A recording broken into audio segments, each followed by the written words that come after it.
DJU had an opportunity to answer the call to shut the haters up on Saturday. Did he do that? Diesel? No, he did not. The chirping is going to continue. We get our first taste of college football over the weekend. Florida State, Georgia Tech, the Yellow Jackets come out victorious in a game that was talked about as the game that might be a little bit of a struggle for DJU. I said all last week, Diesel, no, Florida State's going to roll. And boy, was I wrong. Well, when you got linebackers with the shoulder rolls, the way that one kid for Georgia Tech had, I mean, that's just vintage old school linebacker garb there. You know what I'm talking about. It looks like there was an arch going across the back of his shoulders. Yeah. I loved it, man. It's so good to see football back.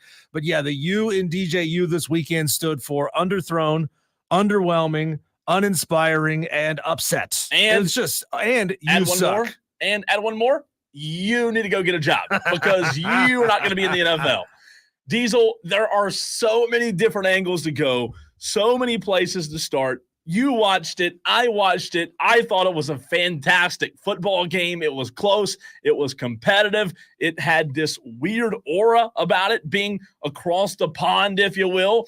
And I'm not going to lie, the stadium looked pretty cool. It looked neat. There weren't a lot of seats, though. I mean, it was like a 4-hour commercial for travel to Ireland. It really was. I mean, is that where we're going with college athletics? I mean, if you know, United Arab Emirates decided they wanted to sponsor a preseason or a week 0 game, would they do it? Would college football accept it? Would you watch a game that was being played in Saudi Arabia because they paid for it? Why do we have this $8 million check-in from Turkey? Do we know? Oh, Turkey wants to host. Well, now we're going to see 3 hours, like you said, of commercials about Turkey and how great the country of Turkey is. You're right. It was infomercial after infomercial of how great this place is. However, at least you could feel good watching that long infomercial, and it wasn't for a place that Americans are not going to go. Well, that's true, too. It does help that it's actually nice there. How about those Yellow Jackets? We'll get into the upset picks a little bit later, but those that chose Georgia Tech are looking really smart right about now. But Diesel, the question is, to open the show today, does Saturday's game say more about Florida State or does it say more about Georgia Tech? I want to hear your answer. I also want to hear from the Tolo, 71307. Start your text with the word fan. We're also live on Twitter, Facebook, YouTube, already 82 in the stream on our live stream. Make that 83. Add to it. Let us know. Answer the question. Does Saturday's game say more about the Seminoles or the Yellow Jackets? Diesel, I'll let you go first. It says a lot more about the Yellow Jackets. I mean, we had head coach Brent Key on the show live from ACC Media Days. You know, you could just get a sense from a head coach when they know they have something. They don't really need to bolster. They don't really need to bluster. They don't need to puff their chests out and talk a lot of trash. He was just a very matter-of-fact guy. He was. And you could just feel this quiet confidence coming out of this guy. Look, Haynes King back there for a second season there at Georgia Tech. He's got one more to go after this. That's going to be a scary football team for the next 18 months or so. I think Georgia Tech is one of those programs that, is sitting right there in the heart of some just elite recruiting territory. And it's always kind of blown your mind that they hadn't been able to get those guys. Academic requirements, yeah, that's fine. But you could still get some really, really good athletes there. And it showed, man. It showed that this team has come up and that the ACC better be on notice. Diesel says it's more about Georgia Tech, the win on Saturday. I am going to disagree with you. I'm going to go the opposite and say it was more about Florida State. DJU was uninspiring. The run game for Florida State on Saturday was uninspiring. Defense, yeah, they were okay. But the offense as a total, the play calling, the run game, the receivers, DJU, it was uninspiring football. DJU, 19 of 27, not even 200 yards. How many touchdowns? 0. How many touchdowns did Haynes King have? On the flip side, also 0. Quarterbacks were not on display on Saturday. Well, Haynes King, he did get Georgia Tech all the way down inside the 5-yard line on their first scoring drive. They took him out to put the big-bodied, younger quarterback in there. I'm sure you're going to see that package come in for Georgia Tech a lot over the next couple of months in the games to follow. It kind of reminded me of that old school Florida approach when Tim Tebow was there. You would see Tim Tebow come in and be that big-bodied quarterback that was more difficult to bring in. You knew exactly what he was going to do, right? Mm-hmm. So as Georgia Tech brings that backup quarterback in, you know what he's going to do. You got to protect Haynes King a little bit. And, I guarantee you they're going to pound that quarterback up the gut a couple of times. And then all of a sudden, they're going to start mixing in some wrinkles. As teams see this guy come in, they think, oh, we know what he's going to do. He's going to get the ball and he's going to run it. All of a sudden, they're going to pop that thing outside, and they're going to show that he has more skills than a lot of people think. I want to be very clear, Diesel. I think Georgia Tech's a really good football team. I do. To your point about Brent Key, how can you not like that guy? Of course. I'm a fan of his. I think Georgia Tech is a solid football team. However, the reason I say that it's more about Florida State was their lack of, right? You talk about their offense, their lack of. You talk about their run game, the lack of. The wide receiver core, or the lack of. They offensively did not look like a team that had much practice heading into the 2024 season. DJU had two really nice completions that stuck out. When the game's over, when you and I have both had time to sleep on it, there are two plays in my mind that really stuck out for DJU. They were both the fourth down conversions where he converted, Florida State converted late in the game, threatening to score. And I thought to myself, those were big-time plays by DJU. However, when you talk about literally, you and I talked about it last week. You asked me why I didn't fully believe in DJU. We talked about it on this very show that he was too inconsistent inside or within one game. He was missing wide open targets. He had guys running out routes that he just overthrew. He looked way too inconsistent. Again, not 200 yards, no touchdowns, a QBR of 78.8. He averaged 7 yards of completion. There was no down-the-field threat.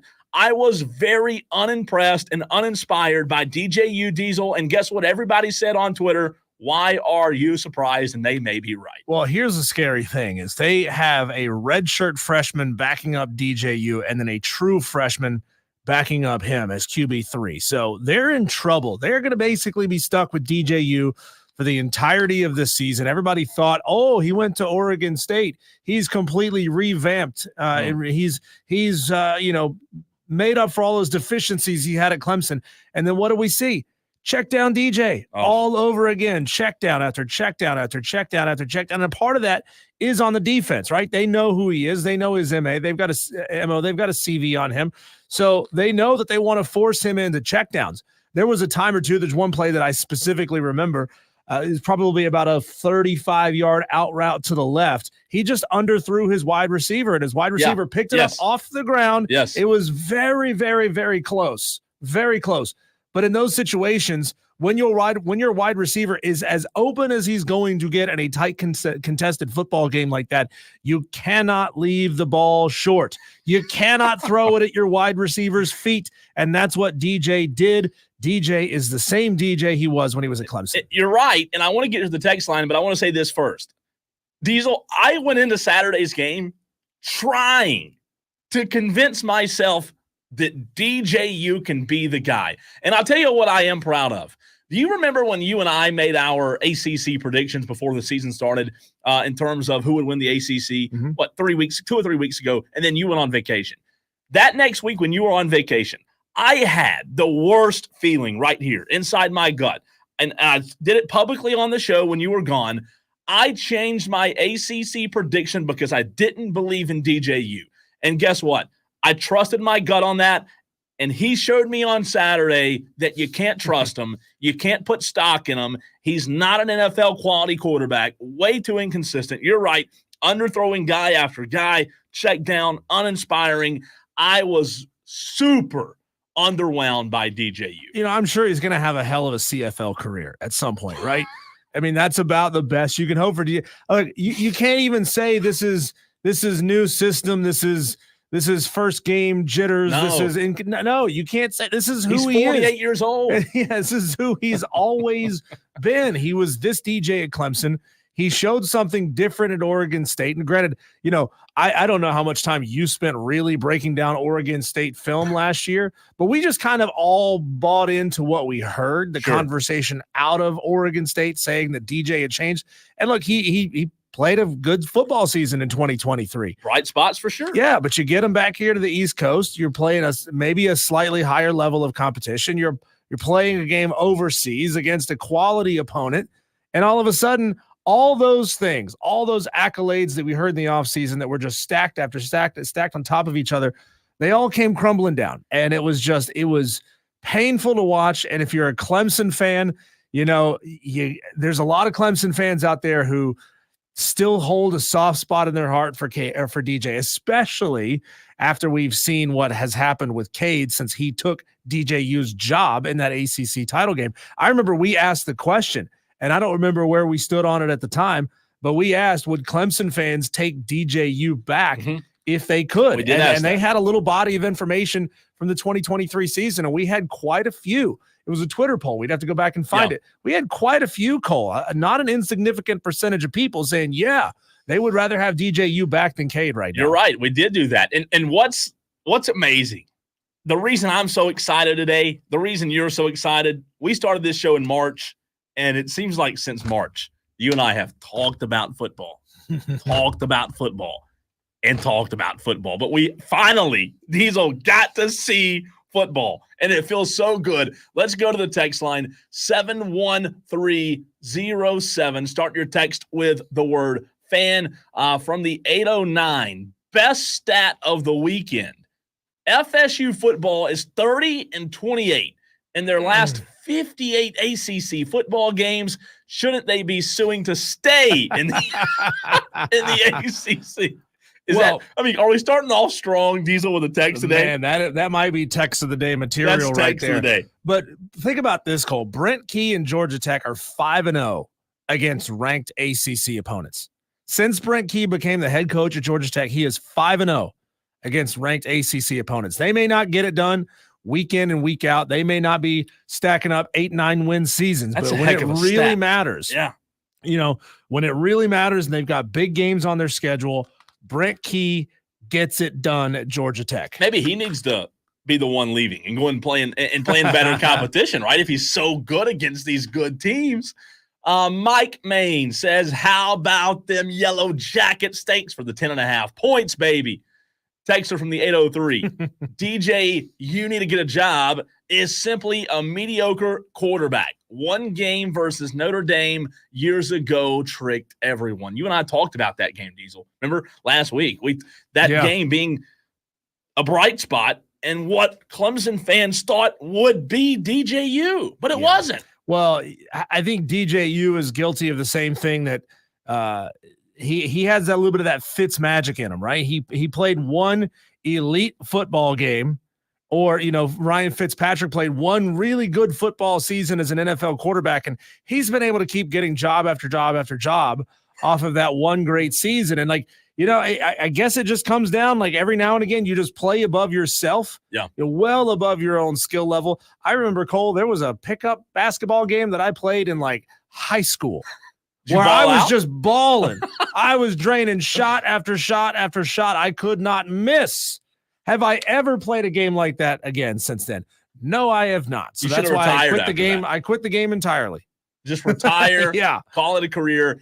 Tiger pal Rachel on the text line, Diesel, says, Saturday's game reminds us that you can't buy championships. Doesn't work for my Yankees, and it won't work for FSU. Speaking of those Yankees, we got something to talk about with the Yankees in our daily wires. A scary situation in that Yankees-Rockies game. Have you seen that? That was bad. It was bad. We'll talk about that later on. I've never seen anything like that. Nothing like that before. Corn Chip says, caught the end of the last quarter of the Burns games Friday. Not a fan of either team, but still enjoyed hearing Cole on the call. Thank you, Corn Chip. That I appreciate that. Very kind of you to say. Brendan Burnett says, New Mexico got my hopes up the whole game to just let me down on the upset picks. What the hell, New Mexico? So many people believed in you. and then you gave up a game-winning drive.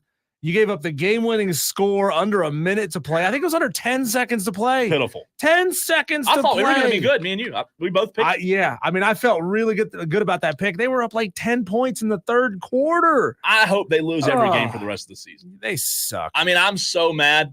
You know how last week I was so excited and positive about the upset picks? I'm done with it now. I'm done. I have no hope. This is Diesel. Are you gonna stop playing the game? Welcome to being a co-host with the Cowboys fan. This is the life. I'm done. I'm so mad. I lost the very first week, and we'll get into that later in the show. Texter from the 554. Any chance that Georgia Tech might be back? Well, what is back for Georgia? Yeah, there's no coming back. They were never there. Texter. I can't stand it being all about DJ being bad. Georgia Tech was good on Saturday. And that's the conversation. That's the debate Diesel and I are having. At the very beginning of the show, I asked the question, is it more about Georgia Tech or is it more about DJU and Florida State? Diesel said it's more about Georgia Tech. I say it's more about Florida State. Texter, you're right. They were good. Georgia Tech was very good on Saturday. But I'm just telling you, I was so underwhelmed with Florida State.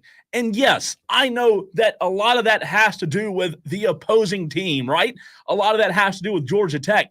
But it's just like the same story with DJU, and man, was I unimpressed. I mean, DJU averaged just 7 yards per completion. Yeah. 19 of 27, which is not an awful stat line, but if those 19 passes include anything that's longer than 15 yards in the air, I don't think so. Then you're in the position where you can say, okay, he had a pretty good day, a pretty good game, but he didn't. Everything was short checkdowns. I mean, Haynes King only threw for 146 yards, but he only threw the ball 11 times in that game. They ran the ball, man. They ran the ball a lot. Haynes King looked serviceable. And he can run it too. He can. He's a scary guy. He had 11 carries for 75 yards. That's what I'm saying. When you have 11 for 75 as a quarterback. DJ had 6 carries for 7 yards. Not going to get it done. No, it is not going to get it. I thought, I'll be honest, watching that game, I thought Haynes King and what he was able to do with his legs, extending drives, I know that doesn't get talked about as much, but his threat to be able to run, I thought was a big part of it. Did you see the sign from game day that was floating around? Now, I'm going to have to be very careful how I say this on the air. The sign from game day right over Kirk Herbstreit's shoulder that says, Kirk, I'm going to call your wife and tell her that you effed us. Yes, I did see that.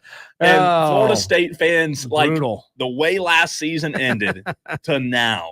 Yeah. Boy, can it get any worse? Texter says DJU was underwhelming, but Florida State lost because Georgia Tech offensive line just crushed FSU all day in the trenches. Again, you're right. Georgia Tech was good. There's no doubt. I'm not denying that. But boy, oh boy, I just was unimpressed. FanDuel has updated the odds to win the ACC. This is as of yesterday when these odds officially came out. Florida State has now fallen to third best odds to win the ACC. Clemson has the best odds at plus 290. Miami plus 350. Florida State and NC State at plus 600.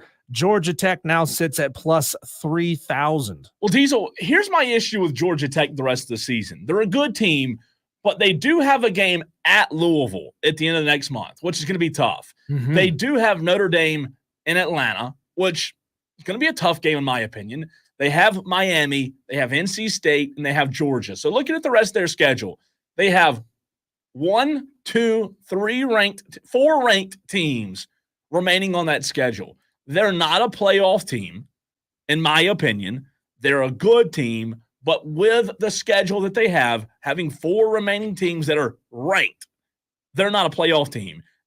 They beat Florida State, but to me, it's more about Florida State underachieving and laying an egg. When we come back, Cole, they spent a lot of time in the 4 games that we got to see on Saturday. Well, 3 games on Saturday, 1 game early Sunday morning, talking about the college football playoff, going over the circumstances, going over the scenarios that could happen. I beg a very interesting question about what happens to the team who doesn't win each conference championship game. We'll get to that next, right here on the Fan Upstate Wire to Wire with Diesel and Cole Bryson.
You okay over there, Cole? I just hit myself in the face with my headphones on the stream. I'm surprised they didn't go flying across the room. I mean, like literally right in the nose.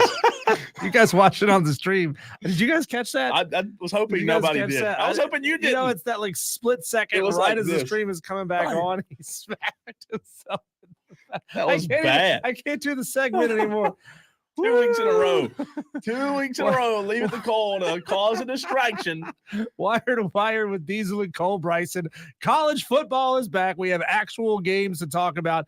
It's been so much fun just chopping it up with people on social over the last 48 hours since these games are underway, Cole.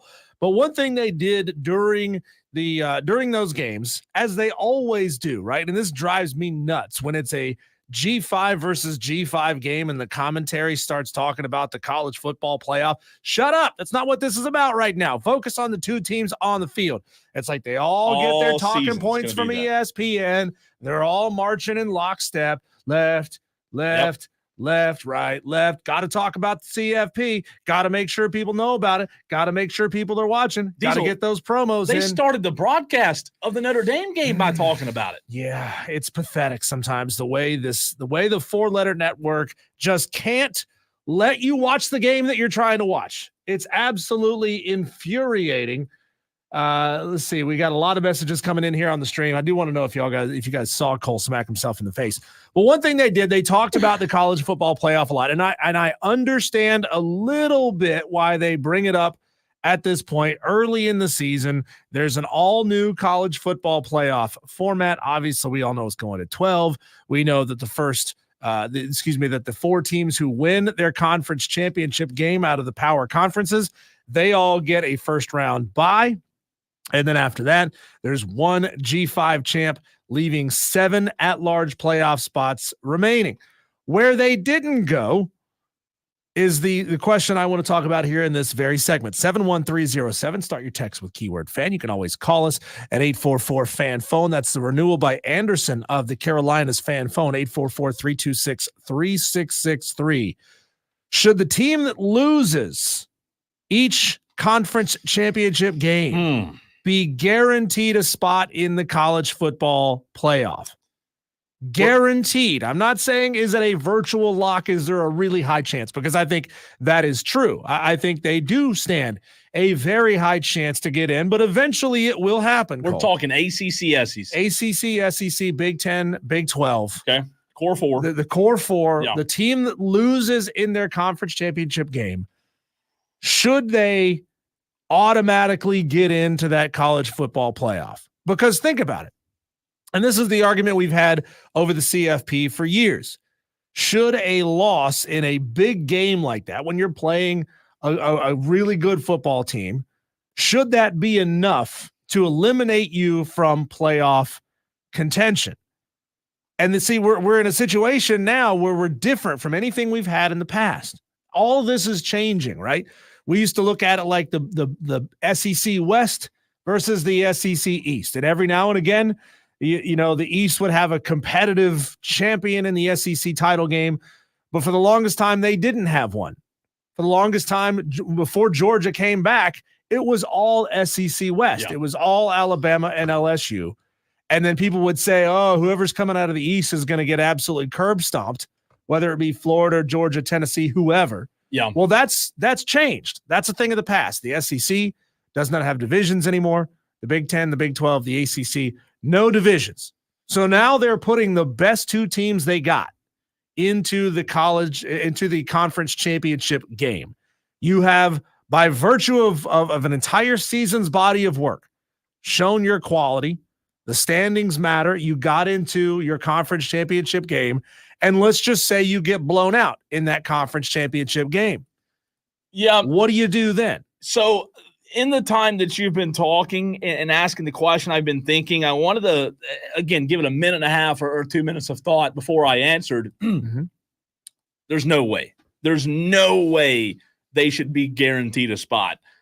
If you guarantee them a spot, you're letting teams in that you cannot determine what their resume will be, and you take it out of the hands of the committee.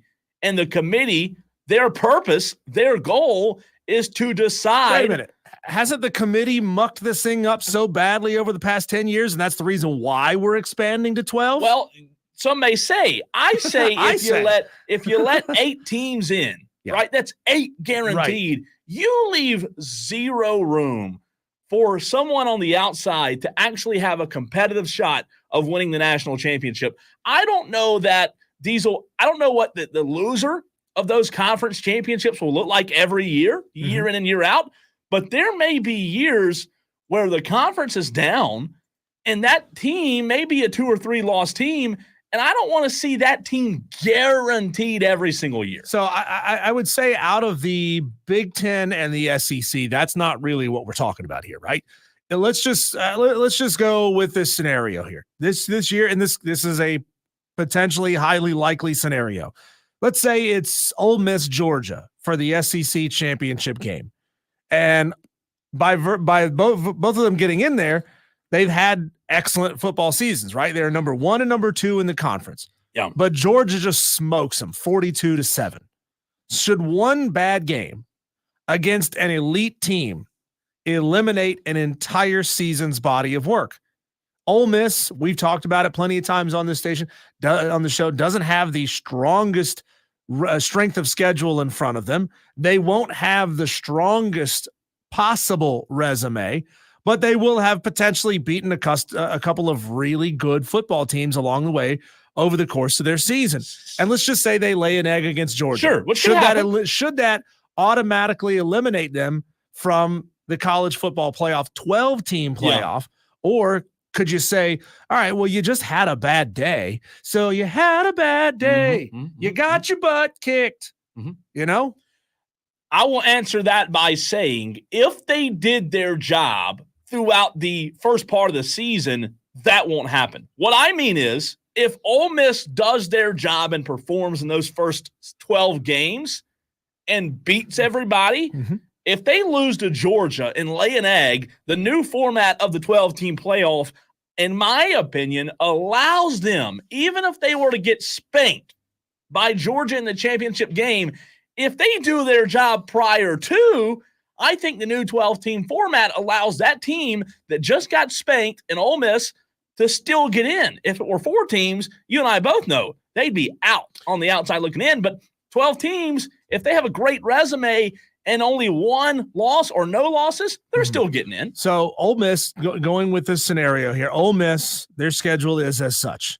Furman, Middle Tennessee, Wake Forest, Georgia Southern, Kentucky, South Carolina, number 13 preseason LSU, number 16 preseason Oklahoma, Arkansas, number 1 preseason Georgia, and then Florida to end the season. So let's just say for the sake of argument that they are 11-1, and their 1 loss is LSU, a home game versus Georgia. Oh, okay, gotcha. And so then they rematch against Georgia in the conference championship game, and then they get their ass kicked yet again. Do you think that's enough to say you can't get in? I don't think this scenario is going to play out very often in the SEC, because if you're Ole Miss and you're looking at that schedule and you've got wins on the road at LSU versus Oklahoma and versus Georgia, or a close game against Georgia in the regular season, I think you're in a scenario where you're pretty safe getting in. Like, you would find it real hard to find a preponderance of the committee to say that team does not deserve to get in. But if we're talking about the ACC championship game, if we're talking about the Big 12 championship game, and the Big 12 championship game is Utah versus Oklahoma State, and Utah just boat races Oklahoma State, is that embarrassing enough to drop them out of the top 12? Because you will have just gotten your ass kicked by a very, very good football team. And lest we forget, Cole, I bring this stat up all the time for the people who have a big problem with playoff expansion. Great teams get their butts kicked every single year. It happens in the 4-team playoff. I'm going to run through this for you real quick, and I know we got Dan on the phone. We're going to come to Dan right after this. Okay. 2015, Oregon 59, Florida State 20. National title game, Ohio State 42, Oregon 20. 2016, Clemson Clemson blew out Oklahoma. Alabama blew out Michigan State. 2017, Alabama blew out Washington. Clemson blew out Ohio State. 2018, Alabama blew out Clemson. 2019, Clemson blew out Notre Dame, and then Clemson blew out Alabama in the title game. 2020, there was a blowout in the semifinals and the finals. Same in 2021, 22, 23, and 2024. 21-point game, 21-point final scores in a playoff game is a blowout in my mind. You beat a team that is equal to you, roughly, by 21 points or more, that's a blowout. So blowouts happen in big games. Sometimes it's just not your day. So is that in your mind enough to say you can't get in? We're not even taking a look at you. Oklahoma State, who just lost to Utah by 35 points in the Big 12 championship game, because that will happen. I think it should 100% be situational. Okay. Right? Where we're not setting a precedence that every year this is going to happen. I think it should be situational, just as when I talk about quarterbacks throwing interceptions, whether it be the college level or the pro level, Diesel, I say all the time, interceptions are interceptions. But I would like there to be another stat that shows how many of those interceptions were on the receiver. Taking that back to my example, it needs to be situational in a way that we don't set a precedent of allowing teams in every single season just because they're a runner-up in the conference when we don't know the rest of the story. We don't know exactly what happened during the season. I want it to be based on what the committee feels like is the strong point of this team and the weak point. I also don't think a team that doesn't appear in the conference championship game should be able to jump as far as seeding goes a team that did play in the conference championship game. So let's go back to that scenario of Georgia versus Ole Miss. Georgia blows out Ole Miss in the SEC title game. Third place would be, I don't know, Texas.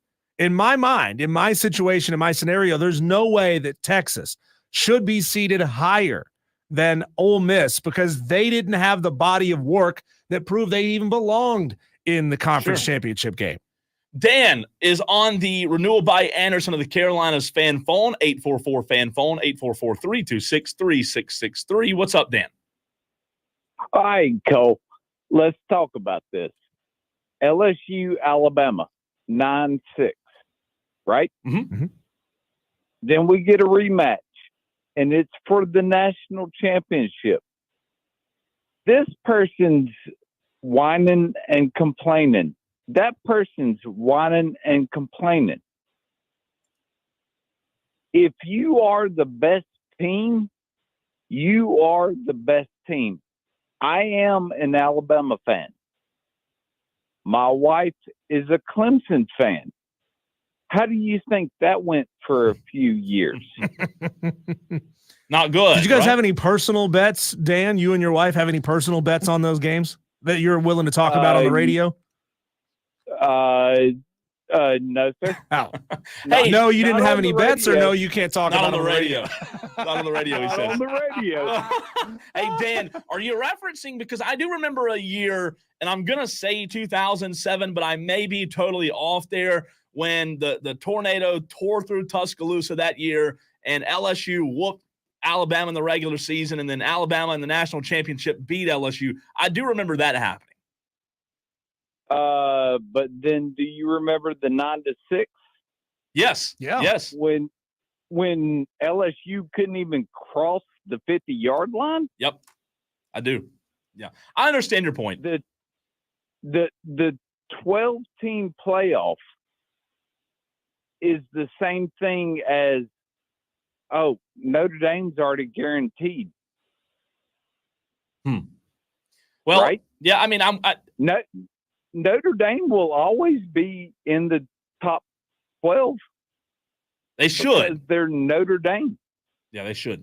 Thanks for the call, Dan. 844-FAN-PHONE. That's 844-326-3663. It's the way you can get in touch with the show. Yeah, my point is, just because you get beat badly in a game, in a regular season game, doesn't mean that you couldn't play that same team again 2 weeks later and have a much different outcome. Sometimes the flow of the game just happens a certain way. Sometimes you just run up against a defense that has your number today. They have just figured you out, and it happens. I mean, look at the Clemson-Georgia game from, 2018.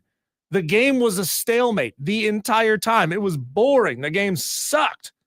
And then it took a late interception, a late sudden change to give one of those two teams an edge. So I just say, like, just because you get beat one time shouldn't automatically eliminate you. However, I don't want auto bids either for for both teams that appear in the conference championship game, because then you're shrinking yourself down to really just 3 at-large bids, and the conference championship game is only there for seeding. All I'm asking for is the committee to be perfect. Is that too much to ask for? I mean, come on.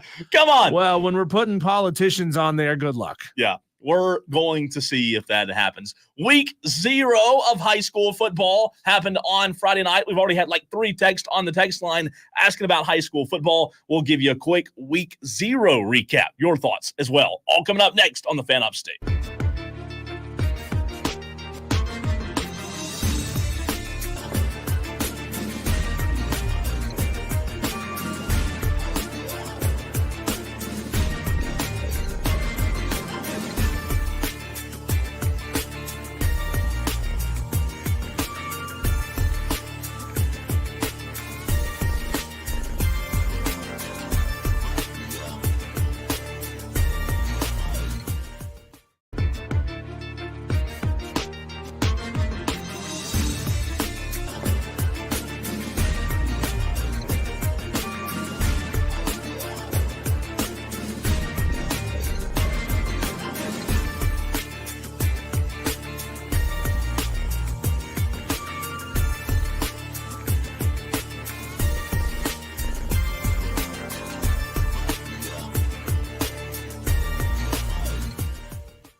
So many ways to get in on the conversation. 71307 is the way you can text the show. I'm Cole Bryson. He's Diesel. High school football week 0 was this Friday night. We've had texts asking about the Burns games, about other games, and we want to get to some of the surprises, my thoughts, reactions, over the weekend. Yes, the Burns Rebels on Friday that you heard right here on the Fan Upstate did drop their opener to TL Hanna. 19-16 was the final score. One of the better games over the weekend, though, Diesel, was Dorman Greenville. Jabo Shaw in his inaugural season at Greenville High School, brother of Connor Shaw, former Gamecock quarterback. Jabo Shaw was down, I believe they were down 35-7. Dorman was leading 35-7. I went back and watched it yesterday. It was on My 40, and they led a second-half comeback, took the lead 35-34. Dorman ended up winning the game, but it was an incredible game at Dorman on Friday. I know I had a lot of people tweeting me and texting me during the Friday night action who were spread out across the upstate at games. Greenville's going to be a good team in just a few years. Got to give them time. It's going to take time to build that program up. Greg Porter did a great job there, but Jabo Shaw now filling in the footsteps. So that was a great game. Let's see. Hillcrest over Lawrence was also an intriguing game. Lawrence first-year head coach and Greg Porter not able to get on the scoreboard. Hillcrest won that one 16-0. Riverside did defeat Malden here in Greenville County 39-20. As I said, TL Hanna defeated Burns 19-16. Boiling Springs all over Greer 43-0 on Friday night. Diesel, our week 0 high school player of the week, first one of the year, who we will talk to tomorrow right here on Wire to Wire. Boiling Springs quarterback Lincoln Husky. Listen to these stats, Diesel. You ready for this? Quarterback Lincoln Husky Friday night against Greer.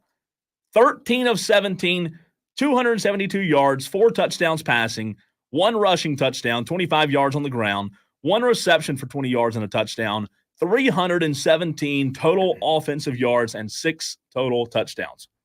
Smidge of a good day.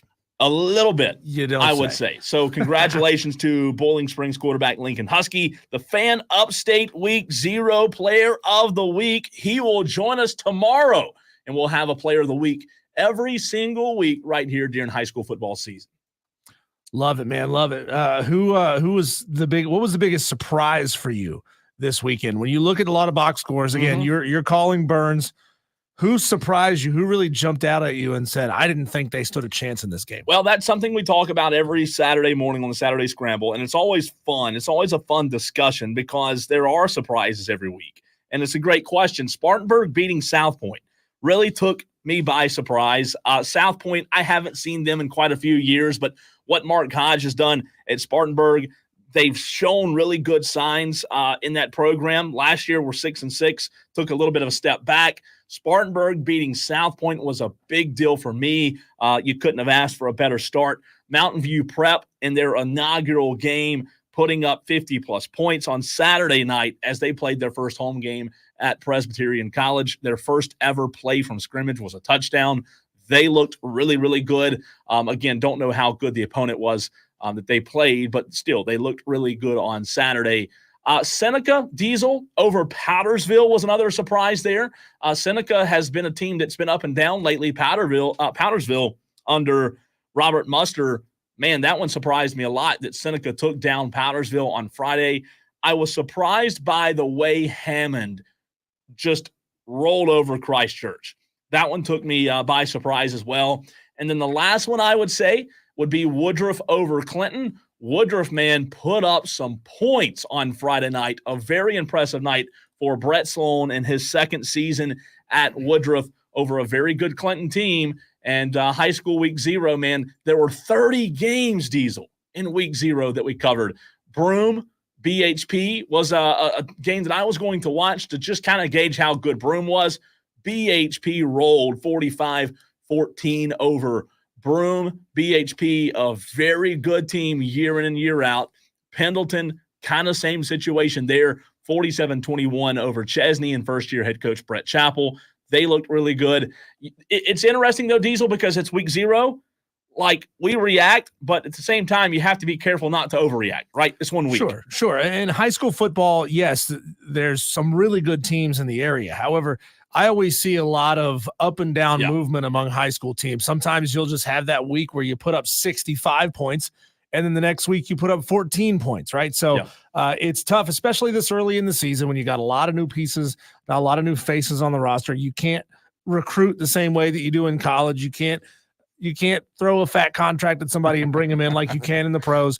So it's a little more of you work with what you've got. So you find some inconsistencies over the course of the season. Cole, what was it like for you being back in the broadcast booth? I know it had to feel really good. It was good. I was a little rusty. On Friday night. A few years off, a little rust that I had to shake off. But, it was fun, a lot of fun. Burns, man, that was a wacky game. They had their chances late. We had a texter who texted in a few moments ago asking why Burns didn't kick a field goal at the end of the game. The running back Diesel ran out of bounds with like 4 seconds to go. They were at the 21-yard line, so it would have been a 38-yard field goal. And they elected. High school, that's not automatic. It's not, and they elected to go for it. Right, go for the end zone. They were down 3, so I thought you're right. In high school, it's not automatic like it is college and pro. I thought they might at least trot the field goal kicker out there and give him a shot. There were Burns fans that thought the same thing. They did not. Kane Rogers had to come in for Zy Landrum, the starter. He got hurt twice. First time, Diesel, I've ever seen at a high school football game, a player, go down to the knee in the middle of the game and just vomit everywhere 3 times. Imagine, I was in the press box thinking, how do you do play-by-play of this? There's what we used to call, I used to work at a theme park when I was in college. We called it a protein spill. Ooh, there's a protein spill on the bumper cars. We need to get the hose out. Protein spill. I wish I would have had that on Friday. That's a good one. I wish I would have had that. Now it'll never happen again, but I like that. Just bury that one in the back of your mind. When we come back, Cole, the Carolina Panthers took the field in their 3rd and final preseason game, and so did the starters. How did it go? We'll talk about it next on the Fan Upstate.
Carolina Panthers got a win in preseason game number 3. All is well. Nothing could go wrong from here, right, Cole? Wrong. I know a lot of Carolina Panthers fans are happy about what you saw. There's stuff to be excited about in what we saw in that 31-26 win over the Bills in the preseason. But remember, Cole, these were the Carolina Panthers starters against the Buffalo Bills backups. They Ones versus twos. But you know what? Diesel, the main takeaway for me is I'm just glad that Bryce Young saw the field at the very beginning of the preseason. Mm-hmm. I said that I think they will go the very last week until they play him. I guess Dave Canales listens to Wire to Wire. I mean, that's the only thing I could think of. I mean, every coach obviously has their own strategy and how they want to handle playing starters or not in the preseason. Used to be all pretty uniform across the NFL, right? Like we would see starters play the first half of preseason game number 1, and it would reduce over the course. And we usually didn't see starters at all in games 3 and game 4. Now things have changed, Colin, as we are less than 8 hours away from cut down day in the NFL. Tomorrow, these teams have to reduce their rosters down to the next level. It's time. I mean, you a lot of these coaches, they want to see as much as they can out of their second and third team guys, those who are fighting for depth spots on the rosters. But everybody's handling things differently now. I mean, to me, it almost makes sense. And if Dave Canales is listening, maybe put this in the back of your mind for next season. I like not playing the starters in game 1 of the preseason, starting to get some of your administrative things figured out, getting players on and off, scheme issues. If you have a glaring issue in your scheme, figure it out with the 2s and 3s because they are expendable. And then you play your starters a little bit in game 2 and a little bit in game 3. Get them ready for week 1 of the season. That's how I would do it, but that's not how Dave Canales and the Carolina Panthers have done it. Obviously, they held out the starters in weeks 1 and 2 of the preseason. A little bit of injury bug kind of got them in the tail end of camp there, but it seems as if, Cole, they're feeling pretty healthy and they're feeling pretty good. And we saw some stuff from Bryce Young that is promising in that week 3 game that we saw on Saturday. Well, Nobody saw it because everybody's watching real football. Everybody's watching Georgia Tech versus Florida State. So no one was watching that 1:00 game between the Carolina Panthers and the Buffalo Bills. I did turn it to the Panthers after the game was over.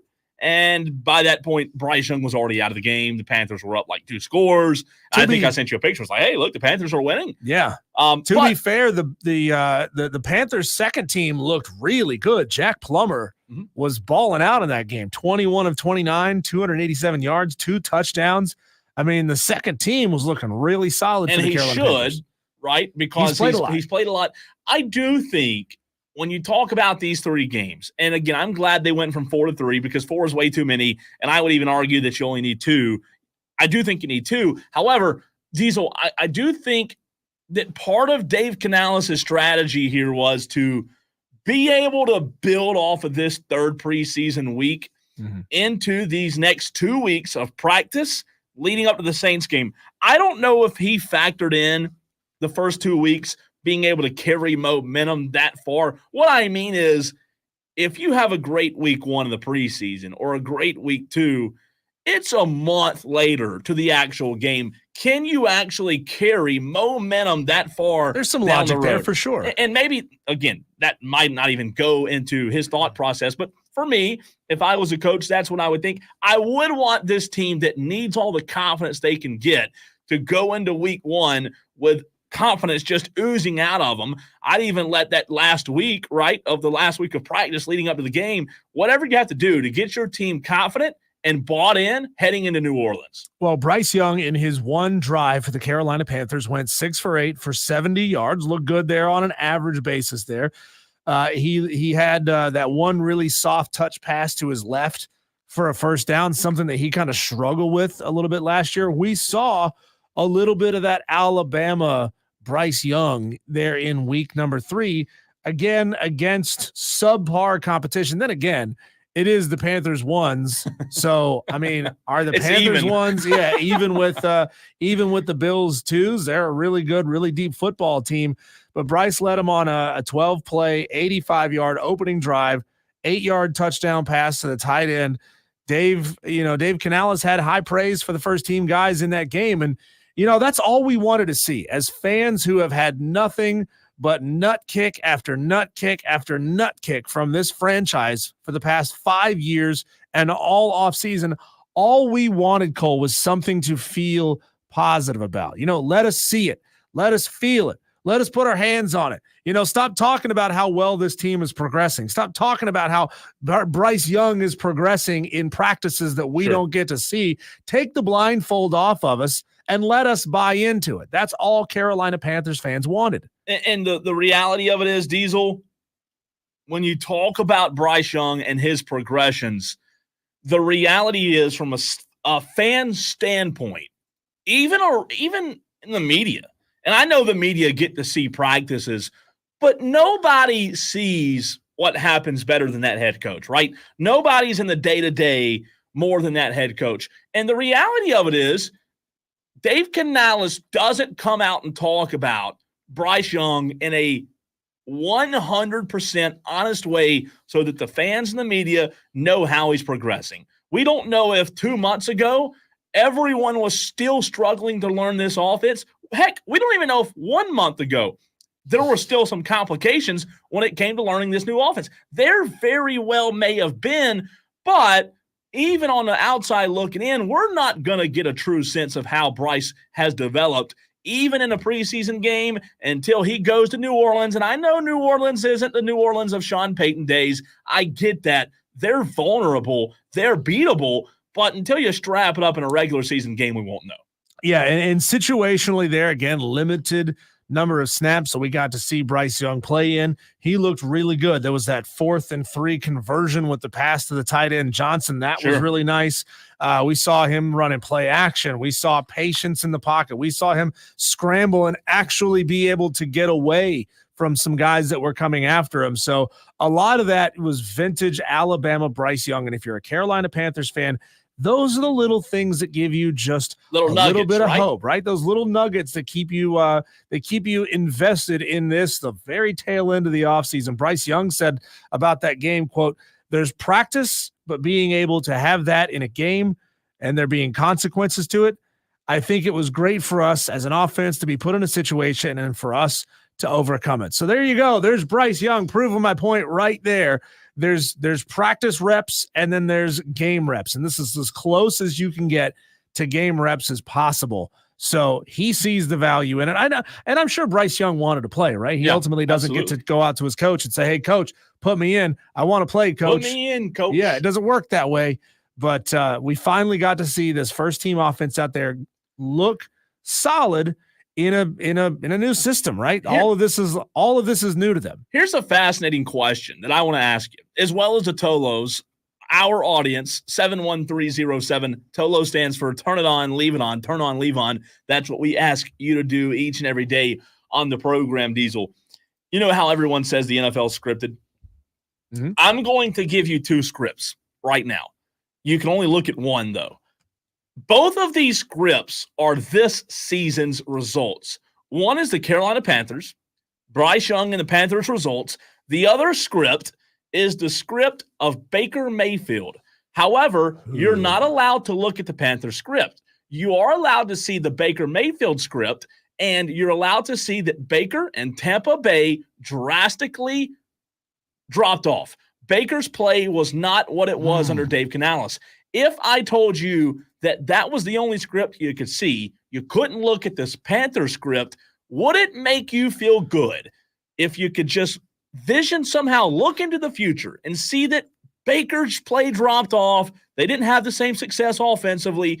Would that make you then think, you know what, maybe it is more about Dave Canales and less about Bryce Young? Well, Dave has looked good, and he has improved quarterbacks everywhere he's gone. So certainly you look at that and you think as a clue of what's happened is Baker regressed to himself, right? He regressed back to his mean. He improved. Just average. Yeah, he improved greatly under Dave Canales in the 1 year that he was there, and then things fell off, right? So, I mean, that would give you hope. That should give you hope if you're a Carolina Panthers fan. Again, tomorrow is cut down day for NFL rosters. A lot of guys are going to be applying for jobs at the Waffle House or at Foot Locker.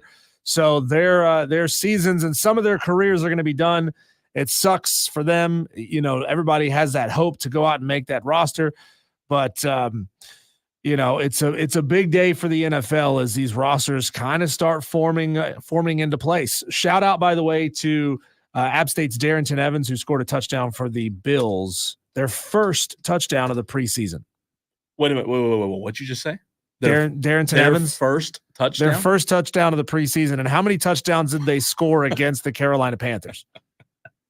They scored 26 I was going to say 4 points. Oh, okay, so they scored 26 points. How exactly they reached those 26 points, that really matters. If you've got a team that couldn't score against anybody in their first 2 preseason games, and all of a sudden they're putting up 26 points against you in the 3rd preseason game, that gives me reason for pause if I'm a Carolina Panthers fan. Obviously, the defense did not perform well. They broke down a couple of different times. I saw that long run by Bills quarterback Ben DiNucci.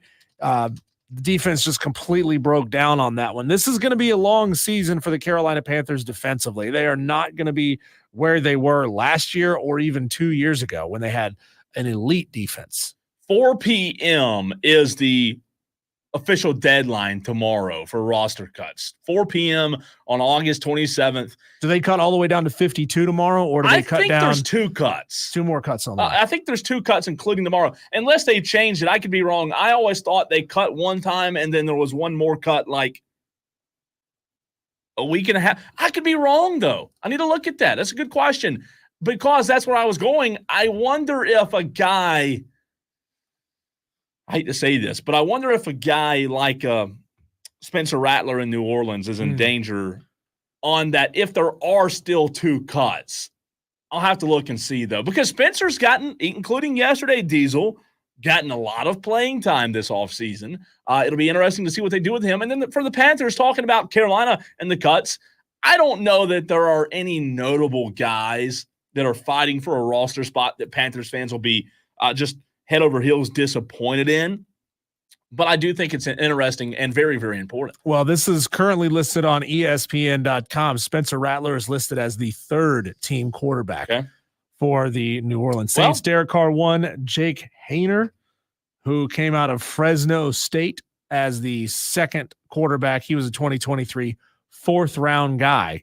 You'd think Spencer Rattler, and depending on how much he's been able to play, in this first couple of preseason games, you would think he would be able to beat that guy out. I know there is only 1 cut this year. I may be wrong. I don't know why I thought there was 2, but the 53-man roster cut Diesel is tomorrow. So this is the 53. Okay. So you're either on or you're off tomorrow. He was Spencer Rattler in the 3rd preseason game, which was a loss, by the way, to the Titans.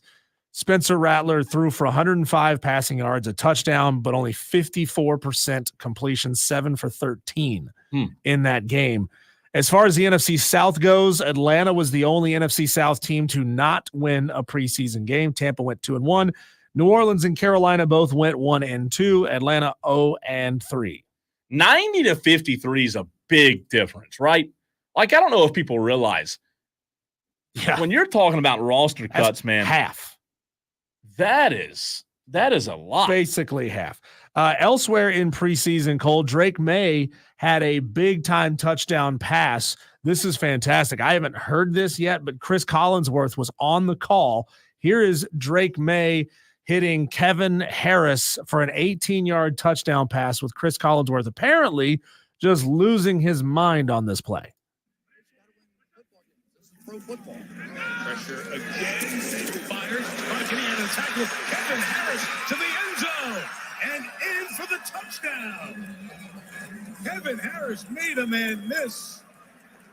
And the 3rd-year man out of South Carolina takes it to the end zone. A very nice drive executed by Drake May. Apologies. That cut must have just missed the part where Chris Collinsworth just couldn't believe it. I get so sick of that. I've heard about the call, but I haven't heard that particular call. But, shout out to Drake May. I know that their QB1 went down, was Jacoby Brissett went down in that game. Drake May came in and looked very, very good, making a very big play to be QB1. And maybe it's going to be a situation where Jacoby Brissett plays the first couple of games and then Drake May takes over mid part of the season. We spent a lot of time talking about this last week, whether quarterbacks, Tom Brady for certain believes that quarterbacks need time to develop in the NFL. Sure. You don't need to be throwing these guys out there and potentially ruining their confidence early on in their careers. I mean, how many great quarterbacks, not to say that every quarterback who was great in college can be great in the NFL, but you clearly had skill, you clearly had talent. You get thrust into a situation where you've got basically nothing around you because the best quarterbacks go to the worst teams, right? Yeah. And then you really screw yourself up, and you can really demolish a quarterback's confidence early in his career. You can, and I agree with it. What's fascinating, though, is, the one thing that forces that to happen is what you just said, is injury. Like if you've got the New England Patriots quarterback room, we talked about it a couple of weeks ago, you've got 4 guys in Joe Milton, Drake May, Bailey Zappi, and Jacoby Brissett. And those aren't 4 terrible options.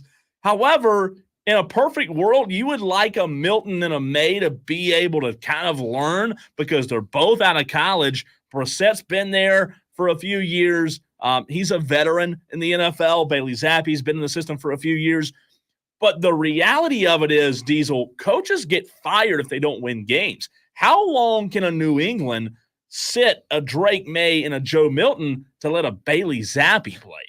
It's a tough situation to be in, and then let somebody get injured, and then you're really screwed, right? You've got to play them. And I think those are the two those are the two factors that really make this conversation tough, because I agree that in a perfect world, I want my quarterback to learn. I think Jordan Love in Green Bay is the perfect situation of that. Learning under Aaron Rodgers, and just like Ramon Robinson told us last week, he said Rodgers did the same thing with Favre, and it usually does work out well.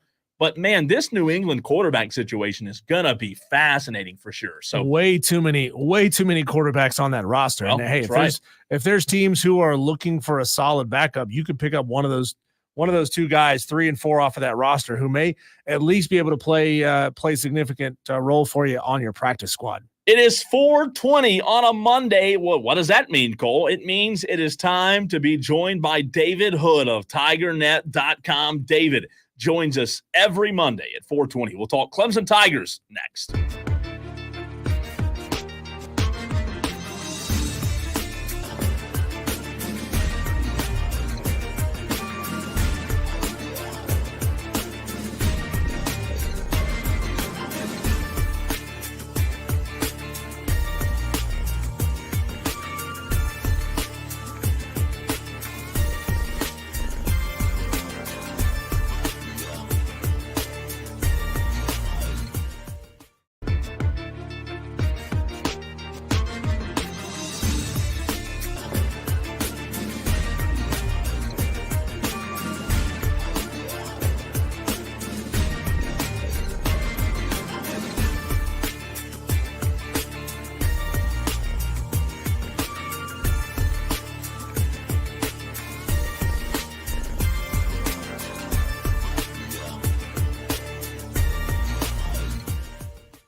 Well, it is finally game week. We can finally talk about football for the Clemson Tigers that will be happening this weekend. It's much anticipated, and to talk Clemson Tiger football, we bring on David Hood of TigerNet.com. David, I want to start with the very first segment that Diesel and I had today, the very first conversation going back to Saturday's Georgia Tech Florida State game that involved former Clemson quarterback DJU.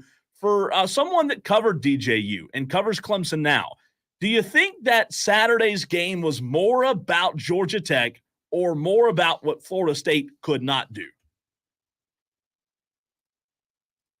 Probably a little bit of, I think it was a little bit of both.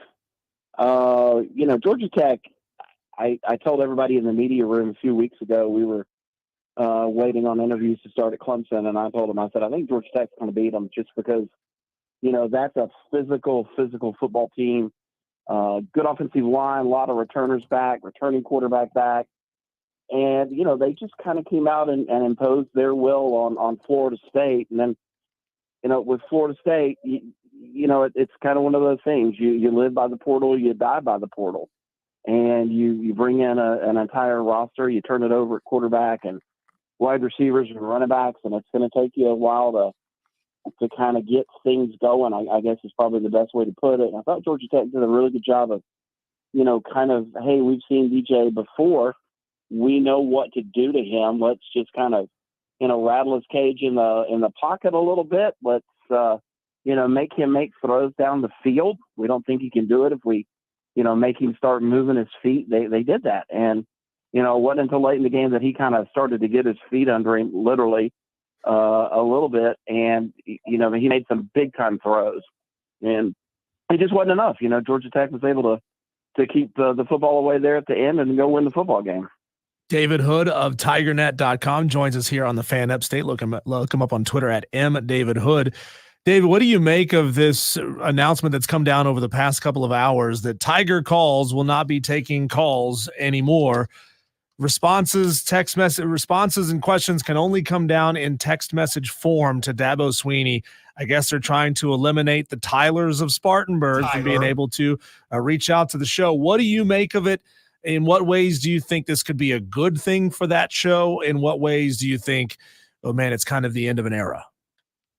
Well, so first of all, I think everybody's probably going to say or assume, hey, this is all about what happened last year with Tyler with Spartanburg. He called in, he got under coach's skin.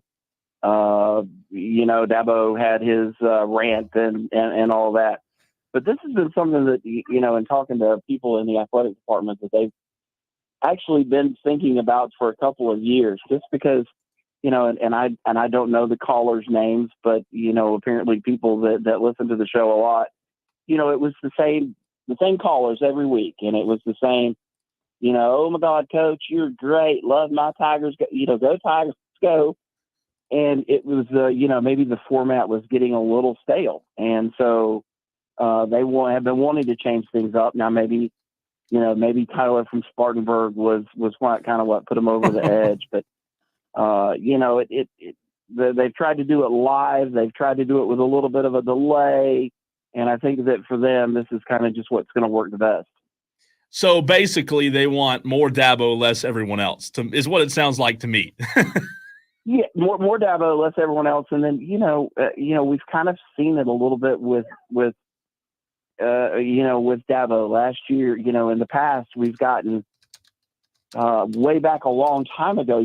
There was a time when we had the Monday and Tuesday interviews, and we got every, position coach if we wanted them. And then it was like, you're not going to get that anymore. Now you're just going to get coordinators during the week. And then last year, the coordinators were kind of taken away from us, except for, 3 or 4 times during the season in big games. So it's like, they keep squeezing it a little bit. And, something that came out of Clemson today, we want to control the message. And I think that that's just all part of it. I think it's, they want to control what gets out. David, I want to know, as many times as you probably heard the Georgia fight song over the past week or so, Are you hearing it in your dreams now? Are you hearing it in your sleep? I don't know if there's lyrics to the fight song version that they've been playing inside of that Clemson Athletic building there, but are you hearing it even when it's not playing now? No, actually what's kind of going through my head is the Tomahawk, war chant, still from Saturday. They, Florida State's going to play that 85 times a game, and it's still kind of going through. But I've heard, glory from Georgia quite a bit, and probably going to hear that a lot Saturday. And I'm telling you what, we can't wait. It's game week, and when you talk about Georgia, they're going to be in their silver breeches and red jerseys, and the typical red helmet, and Clemson's going to be in the business whites, and you get down there, and it's been a while, since you feel like Clemson has played in a big game. And while this is just the first game in the season, it feels like a big game. Kirby Smart said a couple of days ago that, the team that wins this one may have a little bit of you still got to play a lot of games, but a little bit of a leg up when it comes to the playoff. And if Clemson can somehow, pull off the upset, that sure does look good on the resume.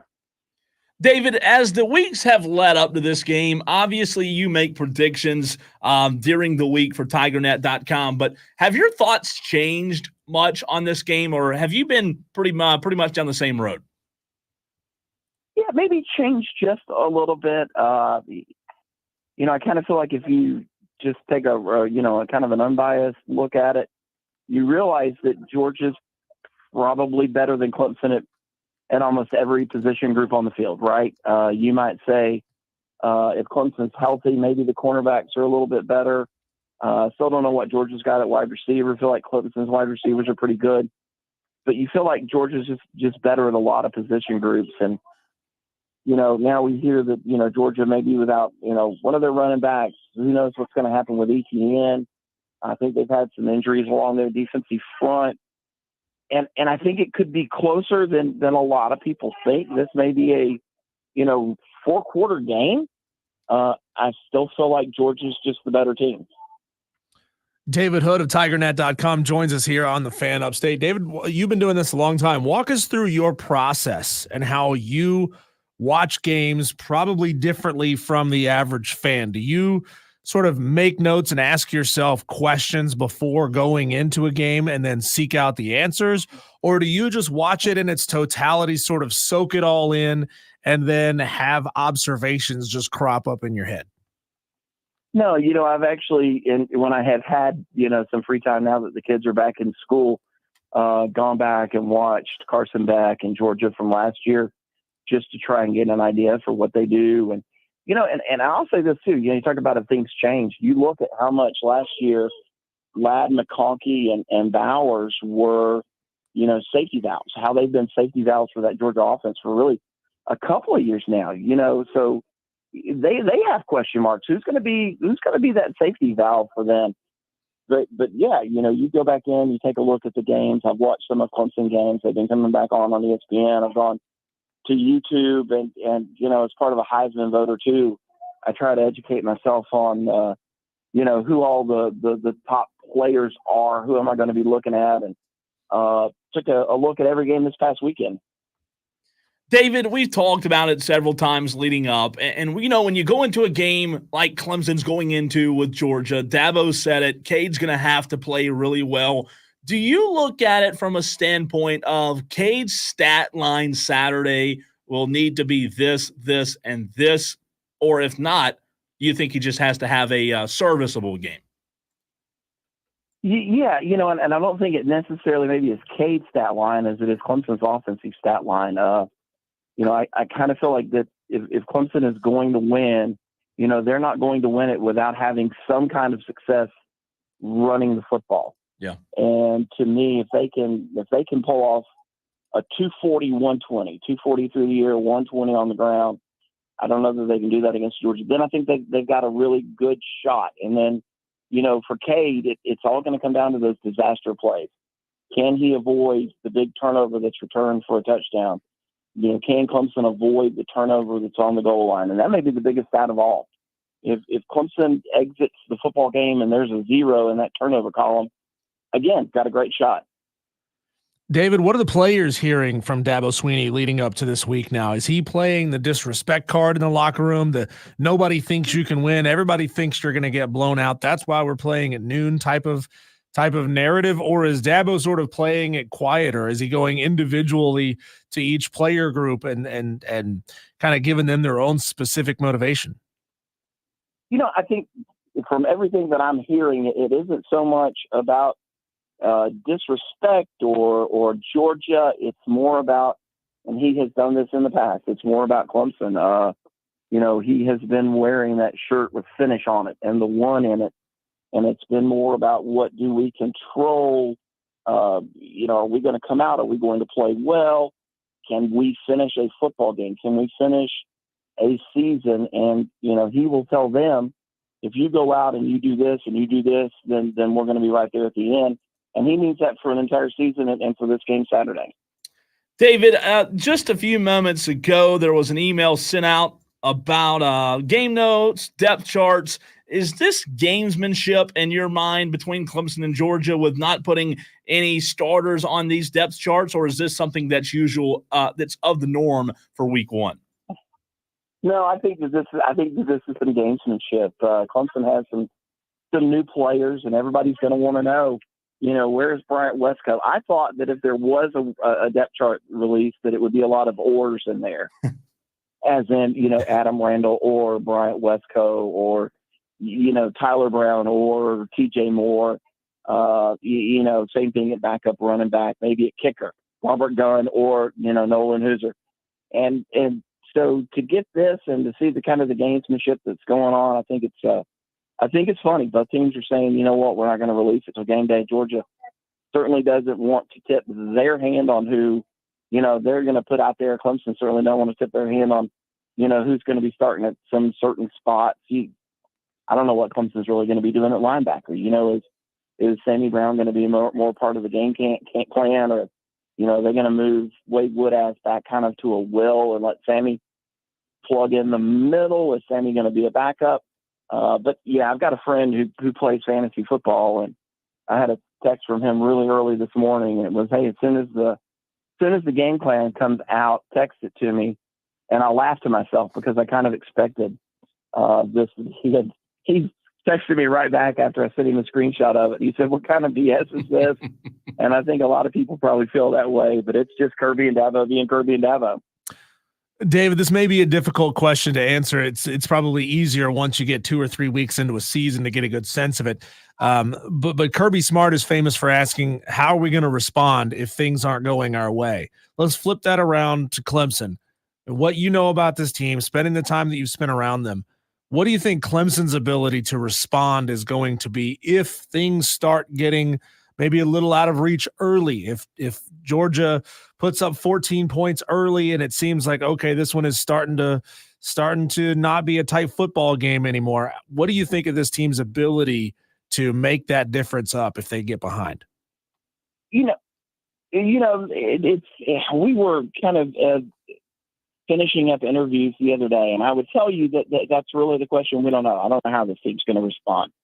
But one of the players was kind of coming through, and he turned around and he said, hey, I'm just going to tell you this. This team really likes each other. We've come together. Guys are hanging out more together. This feels more so than at any point in the past 2 or 3 years like, a true team, like everybody truly loves each other. And, you have to wonder if it does start to go south a little bit, are they going to rely on that? If they can't, then it could be a long day. It could be an ugly day. David Hood, TigerNet. David, my last one for you. It's a big one. Are you allowed to give us an official prediction yet, or is that something that you have to see on TigerNet for yourself? No, we're gonna release it on TigerNet Friday. We've got the whole gang going. And I can tell. I think I've said it earlier. I think Georgia's the better team. That's probably my prediction. I'm not real sure of the score yet, but probably I think I would have Clemson to cover. There you go. That is David Hood of TigerNet.com joining us here on the Fan Upstate.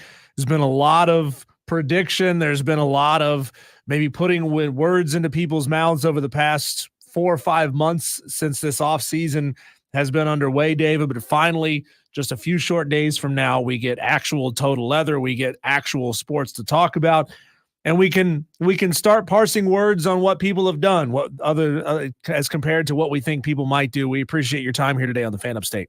Texter says Diesel 434, Clemson can definitely fall behind 14-0. Georgia defense so good they would possibly take over at that point. Kirby is a defensive genius also. Yeah. Well, David pointed out there that they had some key pieces. Ladd McConkey not going to be there this year. The tight end not going to be there this year for Georgia. Obviously, when you're as talented as they are a reload, not retool kind of team. Clemson is very much in a retooling mode. If you want to put them back into a national championship conversation, they're having to retool. And, the biggest difference, obviously, I see is the wide receivers. And if they can stay healthy and they can give Cade some quality targets to throw to, and if his decision-making can improve, just eliminate some of the bad decisions that he made last season, obviously that changes the outcome of a couple of games. And I'm just glad that we can finally get past, all of the bigger NIL. Is that ruining Clemson football? Is Dabo losing his touch? We can get past all of that stuff and finally talk football, but we got a couple more days of it to get through. You know what? I do find it fascinating when he brings up not having Ladd McConkey, not having Brock Bowers, because those two last year, they were special and they were game changers.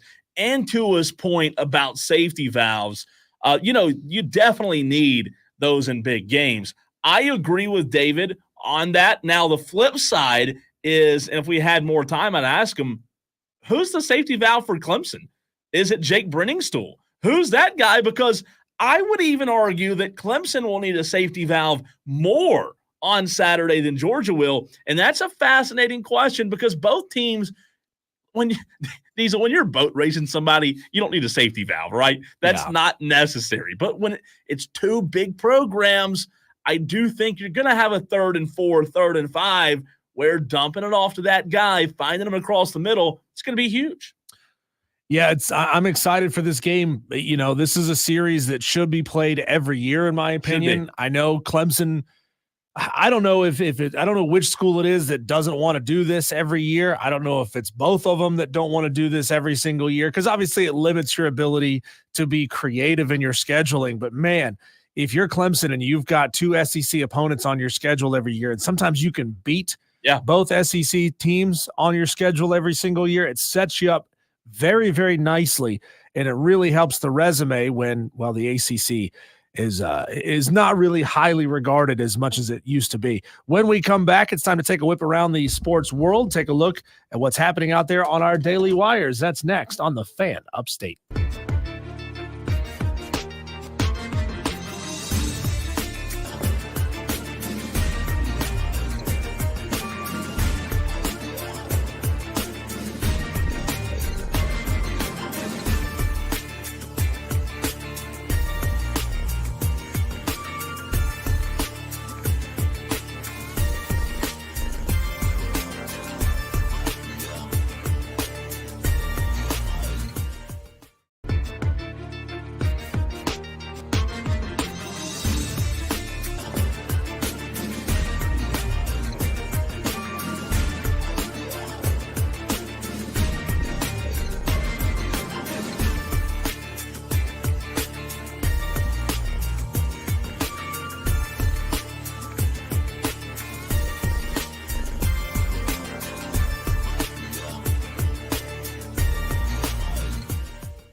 Kevin on the stream wants us to track down Tyler from Spartanburg and have him on the show. He says it could blow you guys up and go viral. Well, Kevin, we tracked down Kevin from Spartanburg last year.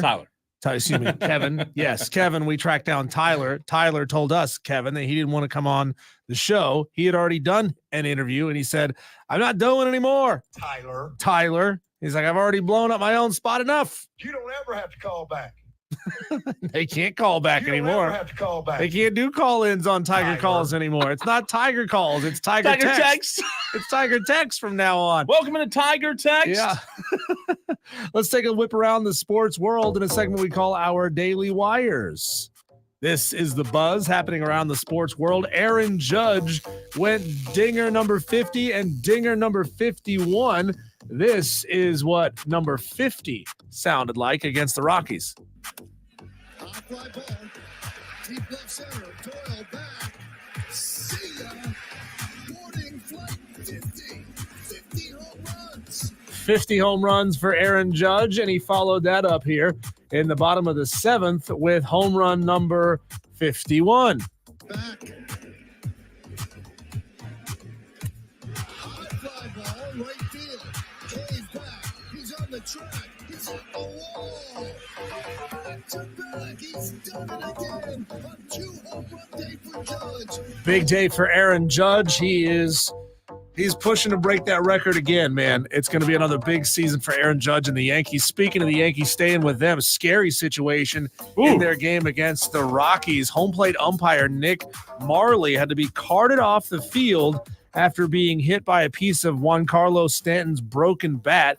He sustained a concussion and will undergo tests. If you haven't seen the video of this, it's just wild, man. The bat just separates. It just peels apart at the handle, and it whips it around and catches the home plate umpire Nick Marley in the side of his neck on the left. Just caught him right there on the side of the neck, right there at the base of the skull. He had to have medical personnel come out there and take a look at him. They took him off on a stretcher, man. That's just scary. I've never seen a broken bat like that happen. That was a very scary situation. Every single broken bat I've ever seen, you would think the danger is the pitcher. Yeah. Because the bat is going in the direction of the pitcher. Well, this one just whipped around and caught the umpire right in the neck. Just scary stuff. Well, that's what I'm saying. It could, God forbid, that could go bad. Yeah. I mean, that's also in Major League Baseball, Atlanta lost Game 3 against the Nationals 5-1. They did take the series 2-1 against the Washington Nationals. They are 6 games back from the Philadelphia Phillies, 70-60 on the season. They'll start a 3-game series at the Twins today at 5:40. They'll play each of these 3 games at 5:40 today, tomorrow, and on Wednesday. Then they'll start a 4-game series at the Phillies Thursday through Sunday. Today, left-hander Max Fried will get the start. He'll be pitching opposite of Bailey Ober, who is 12-5 as a starter on the season. Max Fried, not 12-5. How about the Braves taking 2 of 3, though? Playing some good baseball. And Diesel, you remember when I sat right there and said that Brian Snitker needs to go. Well, ever since I've said that, they've lost 5 games. So I don't know if Brian Snitker was listening. They're a streaky baseball team. It's hard to explain how a team like that with this much talent across the roster can just be as streaky and inconsistent as they have been. So the Twins, obviously, that series is important. But the reality of it is 4-game series that I thought was last week is this week against the Philadelphia Phillies. You could really make up some ground. And I know you're 6 games back right now, but 4 games, man, if you catch them at the right time, and you've owned the Phillies this year.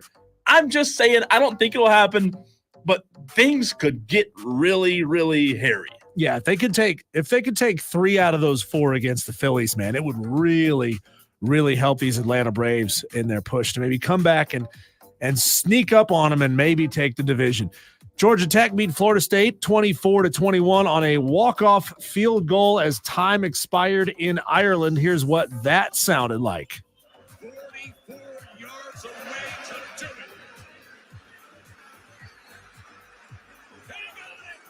He got it. Right about then, Cole, is the part where I scared my dog. He hopped up like, what's going on? What's happening? And I said, it's football season. Yes. He was a little baby. Yes. Last football season, but he's grown up a little bit. And so my dog could sit and watch football with me. So good fun. to have it back, man. It It just is. felt so good. However, like having that big game and then nothing else good the rest of the afternoon, it was like, I want more. I know you and I both chose, who was it, New Mexico, to beat Montana State at home. They had it. I They know. had it, and they let Montana State walk down the field and score with 10 seconds left. For whatever it's worth, that was a really good football game, as was the follow-up to that SMU, who looked pretty bad against Nevada for the entire first half. They needed a late comeback to beat Nevada. So there you go, the ACC 1-1 in week 0. We talked about it just a second ago. Chapel Fowler, our friend, tweeted, it's official. Clemson football coach Dabo Swinney will no longer take live calls from fans on his weekly radio show. We talked about it with David Hood there. The answer is just don't let those same callers on the show.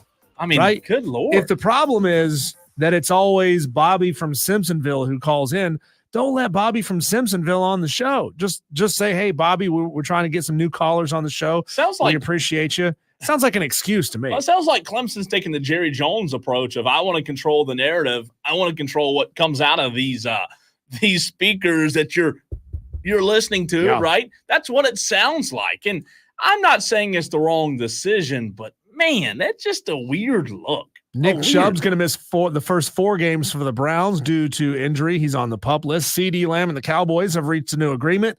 CD's going to play. CD's Fields because he's going to get out there and play. Well, he should if he's the second highest paid receiver in the NFL, Yeah, right? that I mean, helps. congratulations to him. Well, they didn't have the cash to make him the highest paid. Well, they had to go get it. It took a while. They had to get approved for the loan. Jerry had to go to 3 different banks to get it. I understand. Yes. It ended up being a credit union, I believe. I think he had to go to a credit union to get the money out. So they're good now. All right, Diesel, it's time to fight it out. Coming up next, it's the 5 o'clock fight.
We see your text messages. We know that you want us to get to the upset pick challenges. And as Diesel said, we're getting to it coming up very quickly.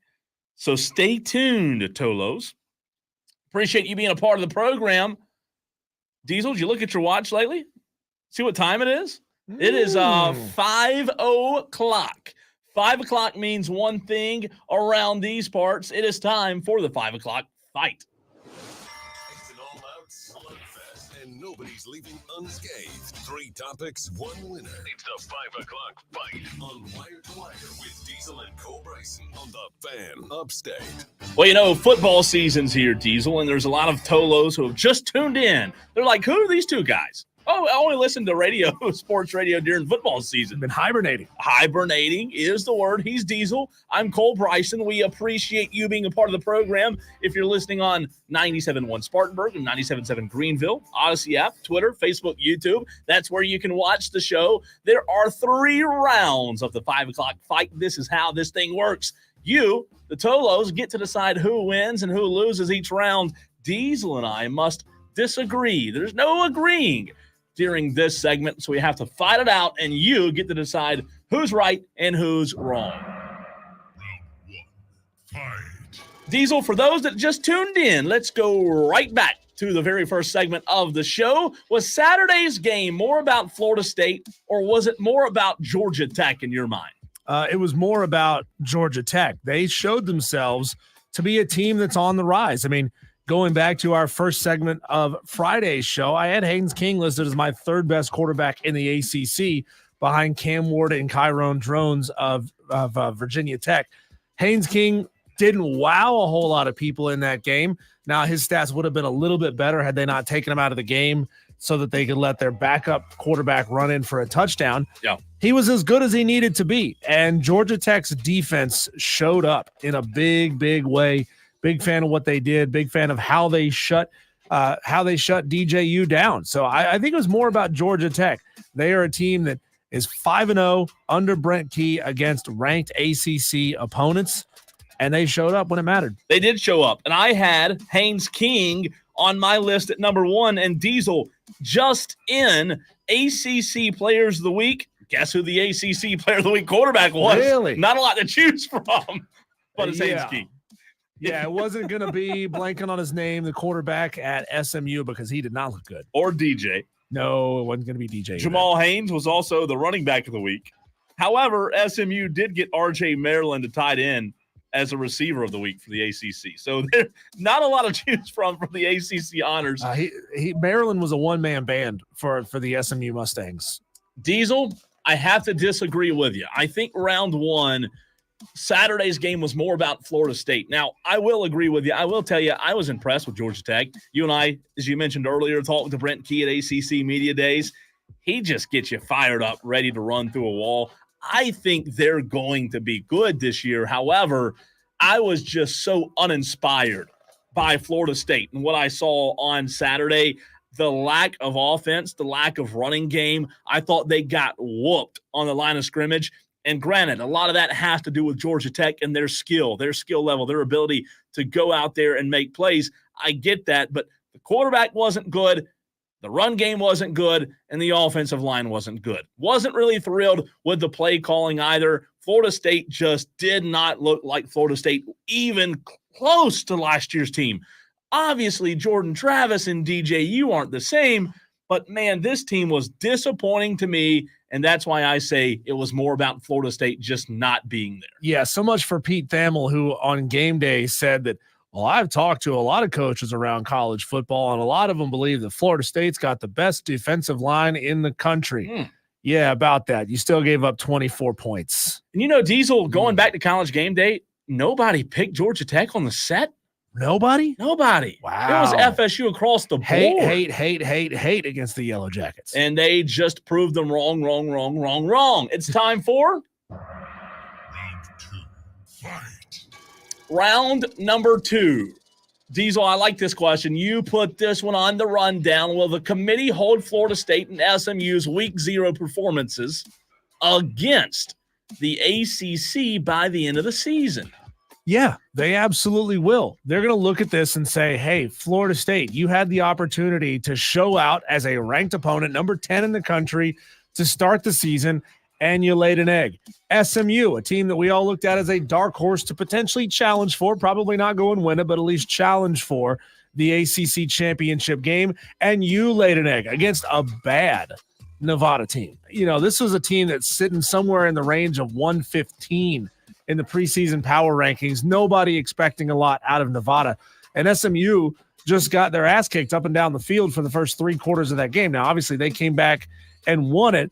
But when you're looking at the totality of the season, and this being the ACC on full display in week 0 of the season, and your two of your three teams that were on the field laid an egg, yeah, the committee's going to look back at that and say, the ACC has been disappointing us since week 0. I'll go no, just because, Diesel, it happened so early. Like, it didn't even happen in week 1. It happened in week 0. And you know what? We live in like this microwave world, microwave society where it's like, quick, what have you done for me now? What have you done for me lately? I think that by the time the season's end arrives, I don't think it will happen, but Florida State still has the chance to go and prove everybody wrong. That one loss, definitely not the end of their season. Like I said, though, I don't think it will happen. And my mistake, I was pointed out on the YouTube stream that Sheamus. See, I don't watch wrestling. Sheamus, the WWE wrestler, Diesel picked Georgia Tech. Makes sense. I think he's from there. If we didn't get this information until late, Cole, because we are on the air when a lot of this stuff was happening. But have you seen the videos of how bleep hammered Pat McAfee was on TV on Friday doing his show live from Dublin? He was hammered on TV. ESPN doesn't care. Dropped a couple of curse words multiple times. I mean, how does that? I mean, I understand they put that stuff on a delay, but come on, where are the people at ESPN managing broadcast standards? I guess, you know, there are none. Once you get to the level of viewership that Pat McAfee has, it's all just like, oopsie. It's charming when he does it, right? It's funny when he does it. Look at the clown Pat McAfee, dance around clown. But I mean, it was really disappointing to watch somebody who has been in this game for a couple of years now. It's not like he's brand new to this. He just going out there and getting hammered and making a fool out of himself, and then watching ESPN do nothing about it. And they won't do anything because the viewership of that was probably a record-breaking viewership that they've ever had. He drops curse words and F-bombs on the show on the daily.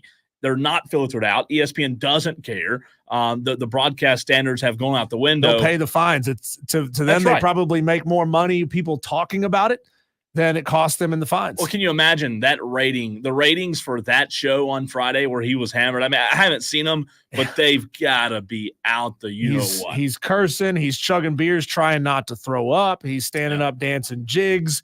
And then, of course, like, he's totally fine on College Game Day. Yeah. How does that work, right? He's totally fine. Now, I know that's a little bit later on in the afternoon, and they probably gave him a couple of IVs to get his fluids back up. But I'm surprised that he was able to come on game day and be as coherent as he was. He must have got some good sleep the night before. All right, one round remains. Here we go. Final round. Fight. Diesel, Clemson, Georgia plays Saturday. I don't know if you were aware or not, but the question for round number 3. This one may get us in trouble with the Tiger fans, depending on who goes what way. But will Georgia versus Clemson on Saturday be a game when the fourth quarter starts? And by game, can you give me a margin so we can be a little more specific here? 7 to 10 points? I would say, let's say 2 touchdowns. 2 touchdowns going into the fourth quarter. No. It will not be a game. It will not be a 2-touchdown game going into the fourth quarter. Georgia is going to score early. They're going to score often. To this point, Clemson hasn't shown us or given us anything in the offseason to lead us to believe that they've got the horses it takes to come back against the best team in the country. I don't believe it. Maybe we'll see it, but I don't believe it. No, I don't think this will be a game by the beginning of the fourth quarter. Diesel, I don't think this game ends with a close score. However, when we get to the end of the third quarter, beginning of the fourth quarter, I do think it's within 2 touchdowns. I think Georgia makes this game ugly in the fourth quarter.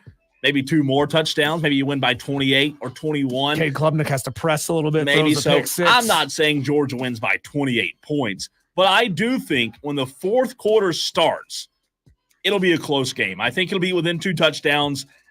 My prediction, I haven't given an official score yet, but Diesel, I think Georgia in the fourth quarter will do something to pull away. Hopefully it's not Cade Klubnik self-inflicted wound, but I do think that Georgia pulls away.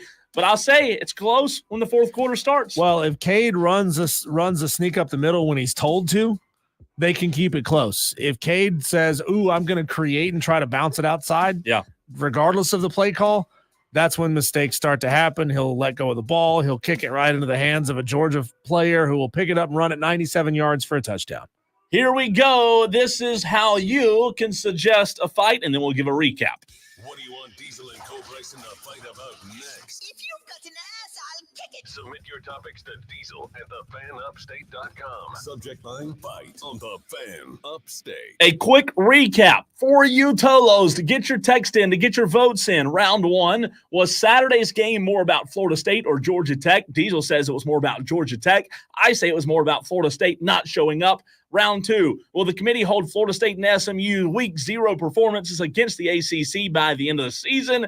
Diesel says, yeah, they will. I say no, it'll be so far in the rear view, people will give them a little grace. Round 3, will Georgia versus Clemson be a game when the fourth quarter starts? Diesel says N-O, and by game we mean 14 points-ish, 2 touchdowns. I say yes, it will. What say you? 71307. Start your text with the word fan. Who wins and who loses today's 5 o'clock fight?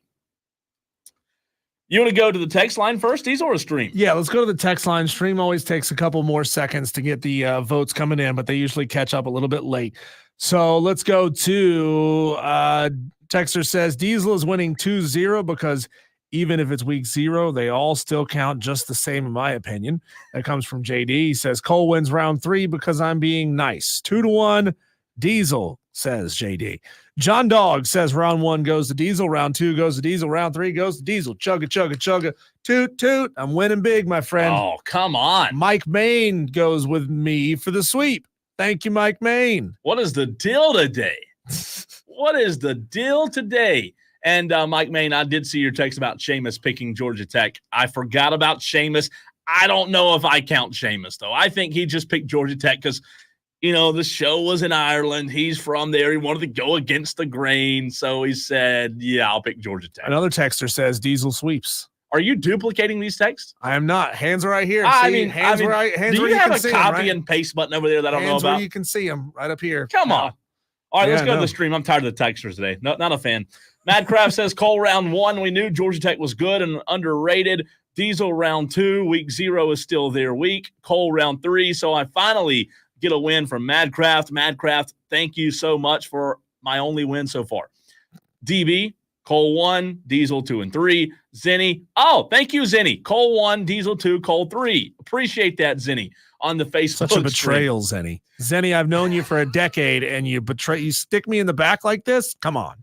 Texter says it doesn't matter why he picked or where he's from. He still picked Georgia Tech. I know, Texter. I'm being funny. It's called a joke. You know, you can tell the guest pickers that they bring on the show who really don't know much about college football. You know, they keep their answers short. They clearly go with the limited amount of information that's on the table in front of them. And I was like, I could just tell, like, Seamus doesn't have a clue what he's picking here. Georgia Tech. Yeah. Everybody else is like, I'll tell you, I really like the quarterback play. Seamus. I like Georgia Tech. Yeah. Let's see here. Another texter says round 1, Diesel. Georgia Tech is underrated. Round 2, Cole. Committee can't remember what they had for breakfast, much less what happened in week 0. And round 3 goes to Diesel. Game over, says the texter. Game over. You know, it says game's over. And it hasn't even started. Oh, talking about Clemson, Georgia. The game is over and it hasn't even started. Jeez. You know what? We've gotten a lot of that, man. We have gotten a lot of this game's not going to be close. This game's already It won't over. I just don't know, man. Like, this one's a hard one. This one's a difficult one to pick. And I tried to get the score out of David Hood, our guest earlier from TigerNet.com. He wouldn't give it, but he said, did he not say Clemson covers? I think he said Clemson Did he covers. say that? I think he did.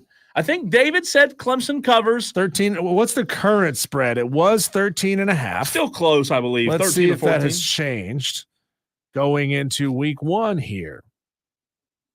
The spread is still 13.5, Georgia. I just don't know, man. I just don't know, Diesel, that I right now can say that Clemson covers. Speaking of spreads and picking upsets, in the very next segment, we'll get you caught up with the upset picks challenge and who has points on the leaderboard. Only one of the 4 upset picks from this past week actually hit. Who did it? Who hit? We'll get to that next and talk about NIL coming to North Carolina high school football. This is a scary, sad situation that's going on up there. And just how long does Cole Bryson think it'll take before that makes its way across the border here into South Carolina? That's coming up next right here on 97.7 FM in Greenville, 97.1 FM in Spartanburg, and where you are on the free Odyssey app.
Put up a poll a couple of hours ago on the Fan Upstate on Twitter. Asked the question, will Clemson's first touchdown of the 2024 season be a running touchdown, a passing touchdown, or not against Georgia? Oh, God. 18%, who have to be the Gamecock fans in the audience, say they're not getting a touchdown against Georgia. 50% say it's going to be a running touchdown. 32% going with a passing TD. That third one, man, that's right to the chest, you know? We've had a lot of Tolos messaging in asking us for an update on the standings for the Wire to Wire Upset Picks Challenge, brought to you by Ingles Markets. We appreciate their sponsorship of the program, and of this competition this season. Of course, with only 4 games to pick last week, a lot of people scattered across. Really, the 2 favorite picks were the Georgia Tech over Florida State, and everybody who picked that one got points. And then, of course, it was the New Mexico over Montana State. God dang, it's hard to get that right. New Mexico over Montana State. We had them. It was right there on the edge. And then, of course, Montana State scored a touchdown with 10 seconds to go to screw us. But here you go. 17 Tolos selected Georgia Tech over Florida State. So, of course, you guys are all in a 17-way tie for first place. Clemson Oculus, Mike M., Brandon and Spartanburg, Reed Atkins, Ethan Reed, Amazon Guy, Buckeye Brian, Sheezy, Roger Carper, Tiger Pal, Rachel, Fred Savage, Shane Barrett, Palmetto Buckeyes, Mike Main, Leprechaun of Lyman, JD Wyatt, and MD75 all Come on. 10.5 points to start the season. Look at JD. He didn't even want to pick in week 0. He's like, I don't see the point in picking in week 0. But if you guys are going to make me make a pick, I guess I'll just pick Georgia Tech. And they got the win. I'm mad that I didn't pick Georgia Tech. I'm not going to lie. I'm upset. I'm very upset. And I'm a sore loser. You'll find that out, Diesel. I'm a sore loser when it comes to this kind of stuff. If you think about it this way, Cole, these 17 Tolos all have 10.5 points. They could go on a cold streak and end back up with 0 points. In just 10 weeks' time. Good. So it could happen. It could happen. They could choose, or they could fail to make a pick and be back to 0 points in just 5 weeks. So you and I and a lot of other Tolos still sit at a big fat 0. I'm telling you, there's a chance. That's all I'm trying to say. You know what? I'm glad because I need a chance. So you're telling me there's a chance. I need that chance. I'm glad though, man. Like I'm excited that like we actually had a big game that was an upset. I mean, it would have been nice if yours and our pick Diesel would have hit. But the reality of it is 12 o'clock game, big game. Everybody's watching it. We kind of needed an upset there, right? Like to kick off the season, would we have been as excited today if Florida State were to have won on Saturday as we are that Georgia Tech? I say no. I say we would have came in here on Monday, Diesel, with, Florida State's good. They looked okay. We're excited college football's back. But Georgia Tech, they haven't been relevant in forever, right? What have they done? And for them to come out and shock the world, that's a huge upset. And the whole world watched it. Dan B says it is definitely a marathon, Cole, not a sprint. Trust me.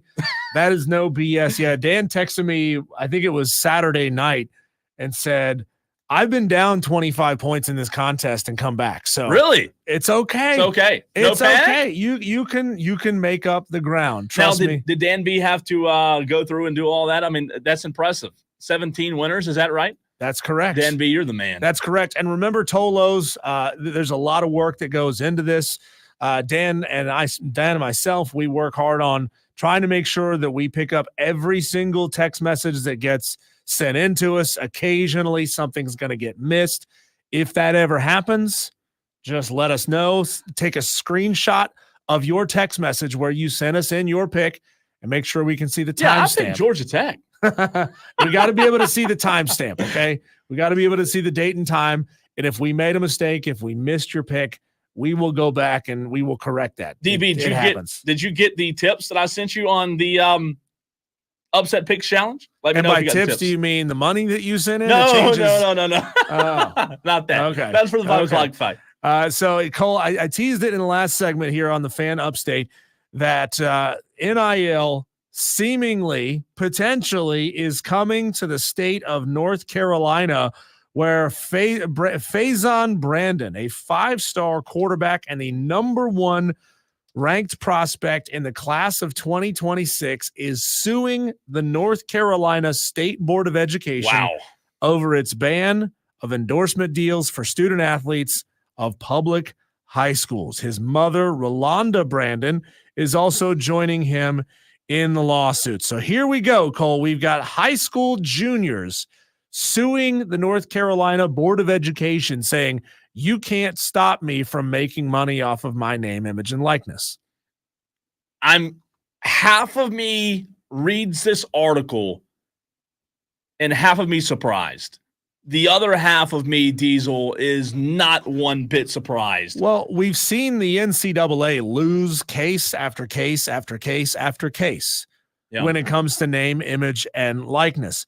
And basically, the rules have always been kind of because we said so. Yeah. When it comes to the NCAA, we set up these rules because that's how we wanted to govern our sport. There was no legal basis behind most of the rules that they set up. It was, here's how we want this game to go. Here's how we want to control player movement. It was you can transfer one time down a level. You don't have to sit out a year. But if you transfer to another school at the same level, you have to sit out another year. Wesley Roberts says New Mexico is dead to me. Same. Don't be mad at New Mexico State because it wasn't New Mexico State. It was New Mexico.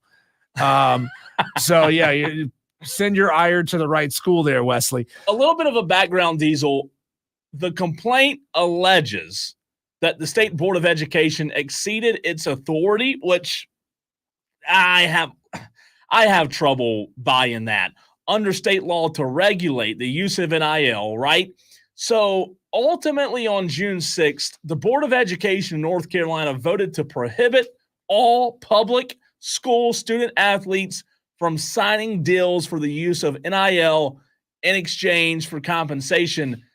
I just don't know how you can say that the Board of Education is exceeding its authority. Like, that's what they're supposed to do. Ultimately, they decide.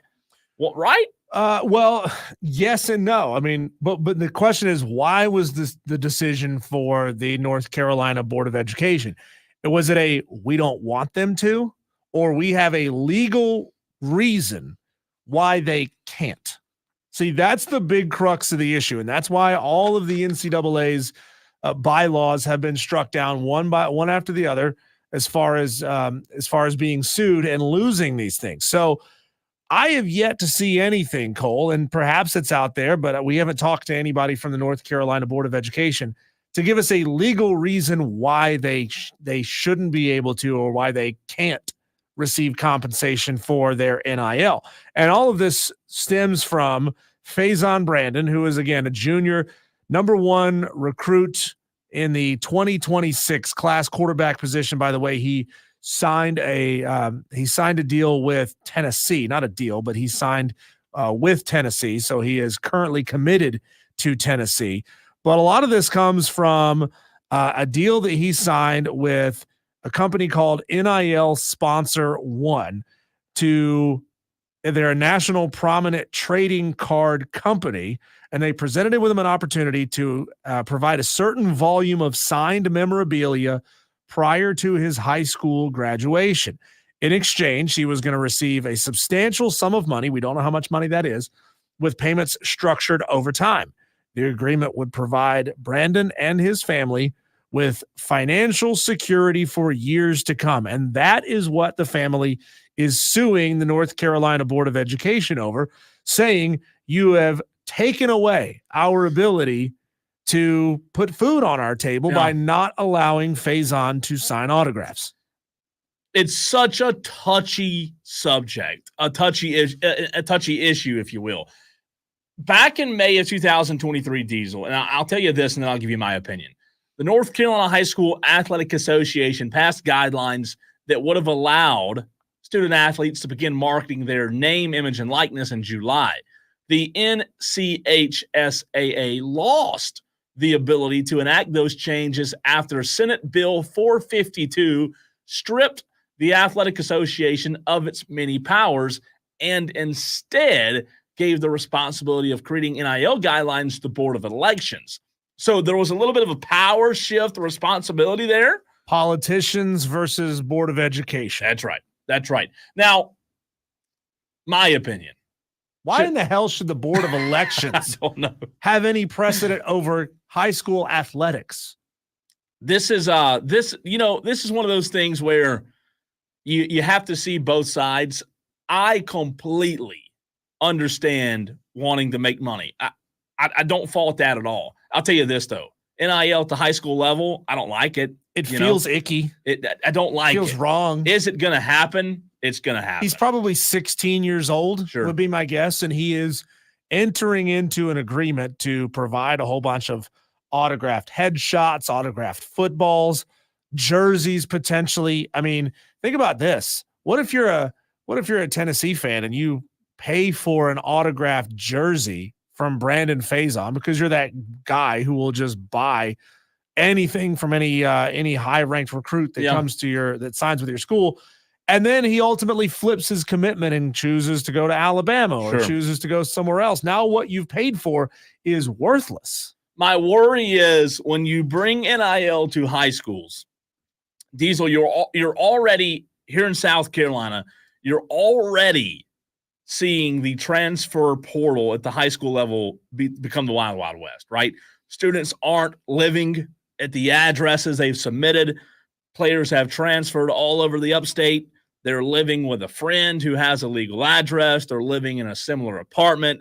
They're not living in the address they submitted where they're playing football at. It happens. I see it. I cover it. It's out there.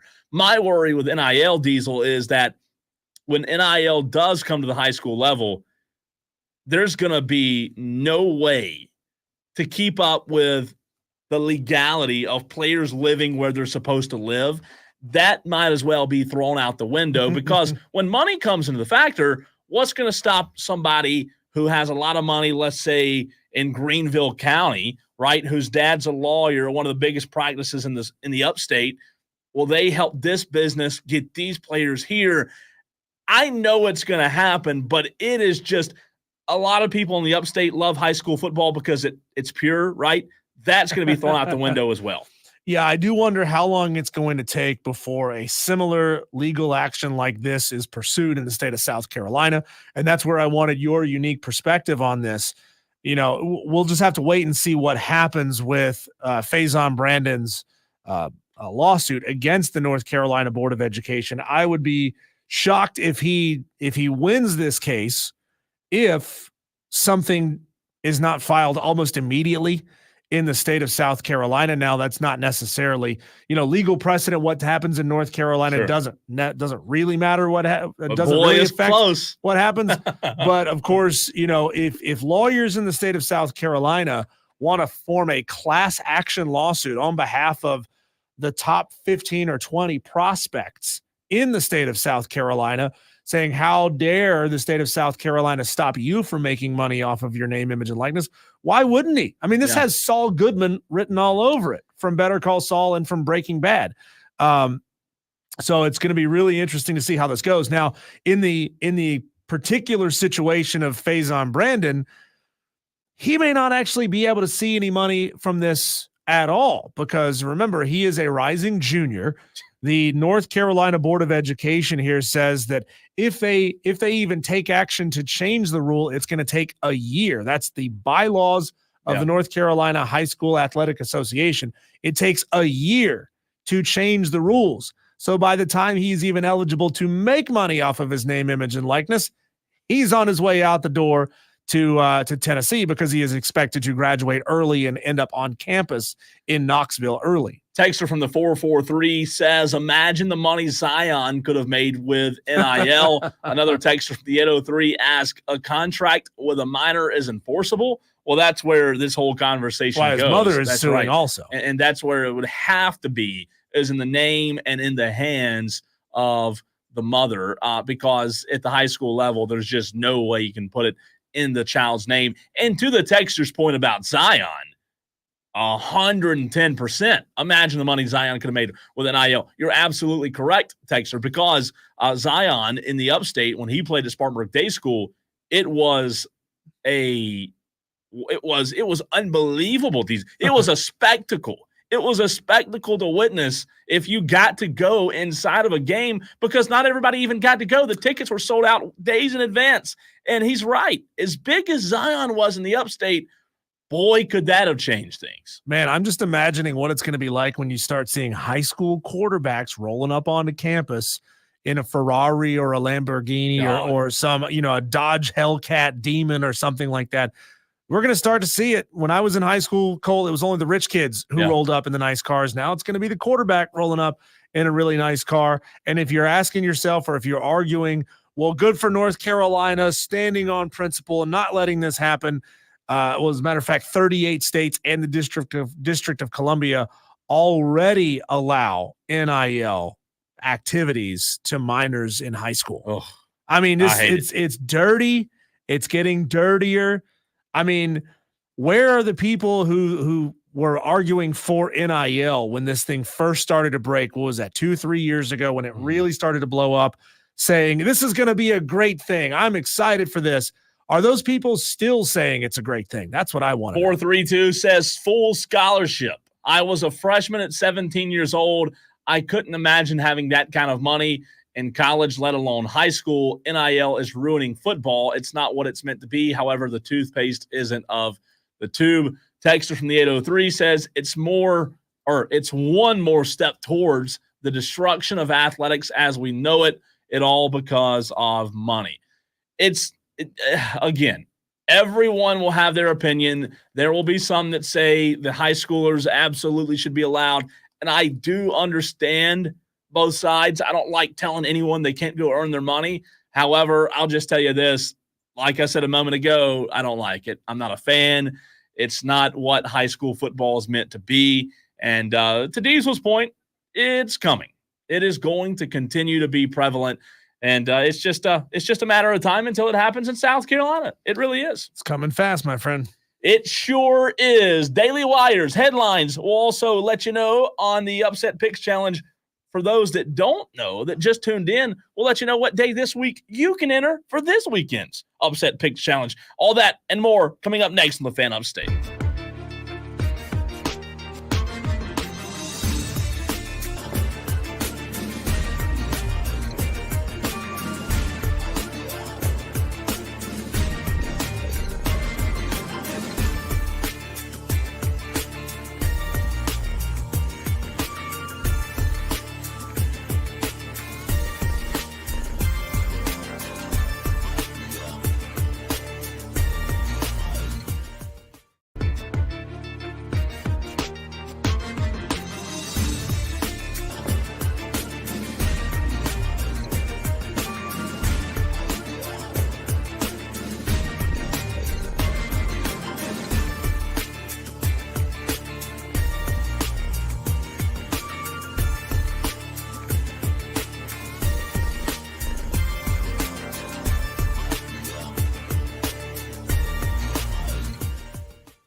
to Wire with Diesel and Cole Bryson on the Fan Upstate.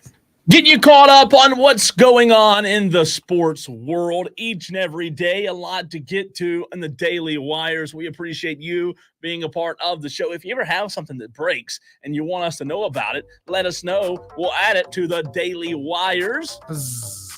Aaron Judge hit his 50th and 51st home runs of the season last night. Atlanta, speaking of baseball, they did take 2 of 3 over the weekend. So the Bravos, despite the injuries, despite me getting on the air and saying a couple of weeks ago that Brian Snitker needed to be fired, they're still playing competitive baseball, and they've been exceptional since I said that. Making me look real smart, right? Not. They start a 3-game series with the Twins beginning today at 5:40, and then a 4-game series with the Phillies Thursday through Sunday. Max Fried tonight. Diesel, this was wild. Home plate umpire Nick Marley had to be carted off the field during the Yankees-Rockies game after being hit by a piece of Juan Carlos Stanton's broken bat. Marley sustained a concussion and will go undergo more tests. The bat broke at the handle, not the barrel. It peeled backwards, and the end of the barrel caught the umpire right in the side of the neck. Good grief, man. That's wild. The way that happened. I mean, it is a literal 1 in a million shot, as Forrest Gump said in his movie. The Army must keep that money because I didn't see a nickel of that $1 million. I mean, it was a $1 million shot. That is hard to believe. Madcraft on the YouTube stream, as I asked the Tolos to do, they can send us news if it breaks. He says NASCAR is going to Mexico in 2025. Great. Wow. Fantastic NASCAR. Going to downtown Chicago, now Mexico. That's going to make Southern rednecks happy. Take your sport out of the South and send it overseas. Well, it's south. Not overseas, really. It's just more south. No, it's more west. What, Mexico? It's more Mexico. It's not the South. It's Mexico. Well, that again, I don't know that NASCAR fans will like that. The residents of Mexico may. I don't know that they are NASCAR fans or not, but we shall see. Georgia Tech beats Florida State 24-21 on a walk-off field goal. We do have audio as time expired in Ireland. Here's how that sounded. 44 yards away to do it. He got it. And the yellow jackets did it. Upset in hands. They found themselves a pot of gold at the end of their Irish rainbow. They found themselves a pot of gold at the end of the Irish rainbow. Yeah, Joe Tessitore. Yeah. What a call by Joe Tessitore. What was better, Joe Tessitore's final call or the shot that we got during the game of Joe Tessitore dangling over the ledge of the broadcast booth to hand a Guinness to the cameraman 1 level down beneath him? Both are pretty iconic. Sharing is caring, right? Sharing is caring. SMU needed a late comeback to beat Nevada. I agree with you. You know, we were told at ACC Media Days, watch out for SMU. Watch out, SMU. Who? Yeah. Wasn't really impressed. Chapel Fowler tweeted this out a few moments ago and said it's official. Clemson football coach Dabo Swinney will no longer take live calls from fans on Tiger. Used to be calls, now Tiger Text, I guess will be the name of it. It's Tiger Sports Hour with Dabo Swinney. Oh, Tyler. That's just, I don't know if I like that. It's a call-in show. You got to take calls on a call-in show. I had to sit through Tiger calls many times when our sister station carried that show and carried Clemson football. The show sucks. I'm gonna be real with you, and it's right. It's the same 5. Dabo just won't tell you how excited we are about what you're doing with our boys. Yeah, you got our boys looking good out there. I mean, the calls were awful on that show. Why though? So just stop bringing those callers on the show. That's right. Demand a higher level of call. But why is Carolina calls a better show? They take calls. Todd Ellis and Shane Beamer. I mean, they take it's calls. Unpredictable. That's what it is. It's unpredictable. And per David Hood, per everybody who's talking about this, Clemson wants to control the narrative. Yuck. It's awful. Yuck. I hate that. I absolutely hate that. The Chiefs have signed veteran Juju Smith-Schuster, who spent time with the Chiefs in 2022. Nick Chubb will miss the first 4 Browns game due to an injury. That's a big injury, big blow to the Browns. CeeDee Lamb and the Cowboys reach a 4-year agreement worth $136 million. I know you're excited. Yeah, I am, but again, now you pay Still not him, going to get him to the playoffs. and you're not going to be able to pay anybody else, making him the second highest paid wide receiver in the NFL. Lastly, it's National Dog Day, Diesel. Did you know? I mean, did you put that? You had to put that on there. I did. Has anyone named their dog after a sports figure, you asked? My buddy named his boxer after Marcus Lattimore, named Laddie. Really? Yeah. How about that? Do we have any Tolos who have named their dog after an athlete, a quarterback, a coach? Somebody's got to Sure. have named their dog Dabo. Ditka. Oh, Ditka's a good name for a dog. I was thinking Dabo.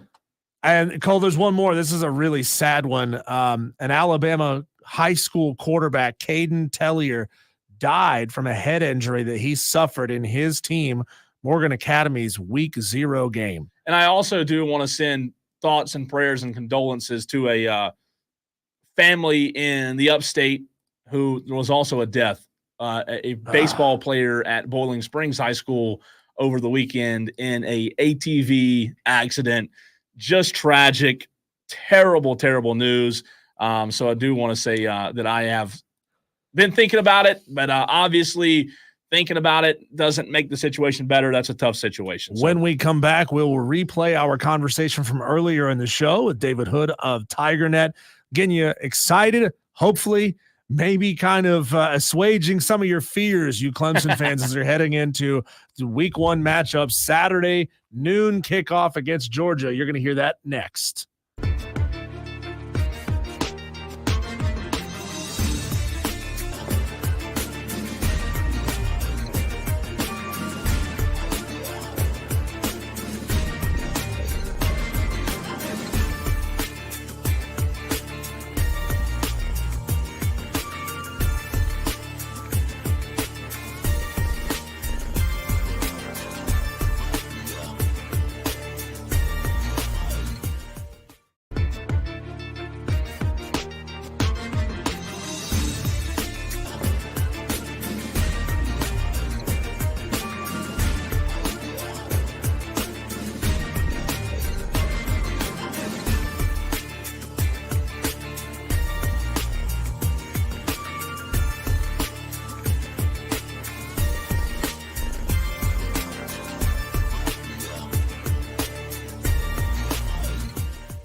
on X. Our handle is INF Sports Network. That's INF Sports. This is the Infinity Sports Network.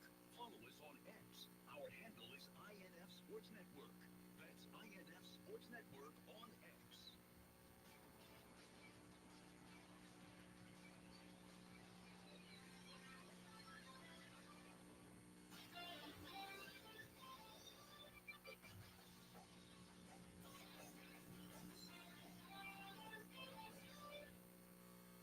Defending Southern Conference champion Furman is ready to kick off the 2024 college football season. Hi, everybody. Dan Scott, voice of the Paladins here, inviting you to join me and all of the crew on August 31st, Saturday night, as the Paladins go into SEC country to take on Ole Miss. The Pepsi pregame show will begin at 5:30 p.m. with the kick at 7 o'clock. It's Furman, Ole Miss, opening the 2024 college football season. Catch all the action on the Fan Upstate.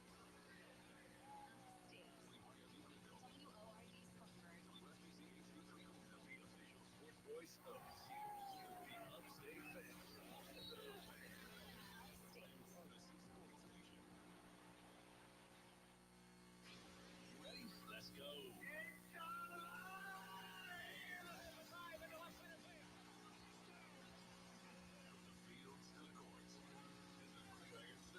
Electrifying sports talk from start to finish. You're going wire to wire. Diesel and Cole Bryson. Well, it is finally game week. We can finally talk about football for the Clemson Tigers that will be happening this weekend. It's much anticipated, and to talk Clemson Tiger football, we bring on David Hood of TigerNet.com. David, I want to start with the very first segment that Diesel and I had today, the very first conversation going back to Saturday's Georgia Tech, Florida State game that involved former Clemson quarterback DJU. For someone that covered DJU and covers Clemson now, do you think that Saturday's game was more about Georgia Tech or more about what Florida State could not do? Probably a little bit of, I think it was a little bit of both. Georgia Tech, I told everybody in the media room a few weeks ago, we were waiting on interviews to start at Clemson, and I told them, I said, I think Georgia Tech's going to beat them just because, that's a physical football team. Good offensive line, a lot of returners back, returning quarterback back. And, they just kind of came out and imposed their will on Florida State. And then, with Florida State, it's kind of one of those things. You live by the portal, you die by the portal. And you bring in an entire roster, you turn it over at quarterback and wide receivers and running backs, and it's going to take you a while to kind of get things going, I guess is probably the best way to put it. And I thought Georgia Tech did a really good job of, hey, we've seen DJ before. We know what to do to him. Let's just kind of, rattle his cage in the pocket a little bit. Let's, make him make throws down the field. We don't think he can do it if we, make him start moving his feet. They did that. And, it wasn't until late in the game that he kind of started to get his feet under him, literally, a little bit. And, he made some big time throws. And it just wasn't enough. Georgia Tech was able to keep the football away there at the end and go win the football game.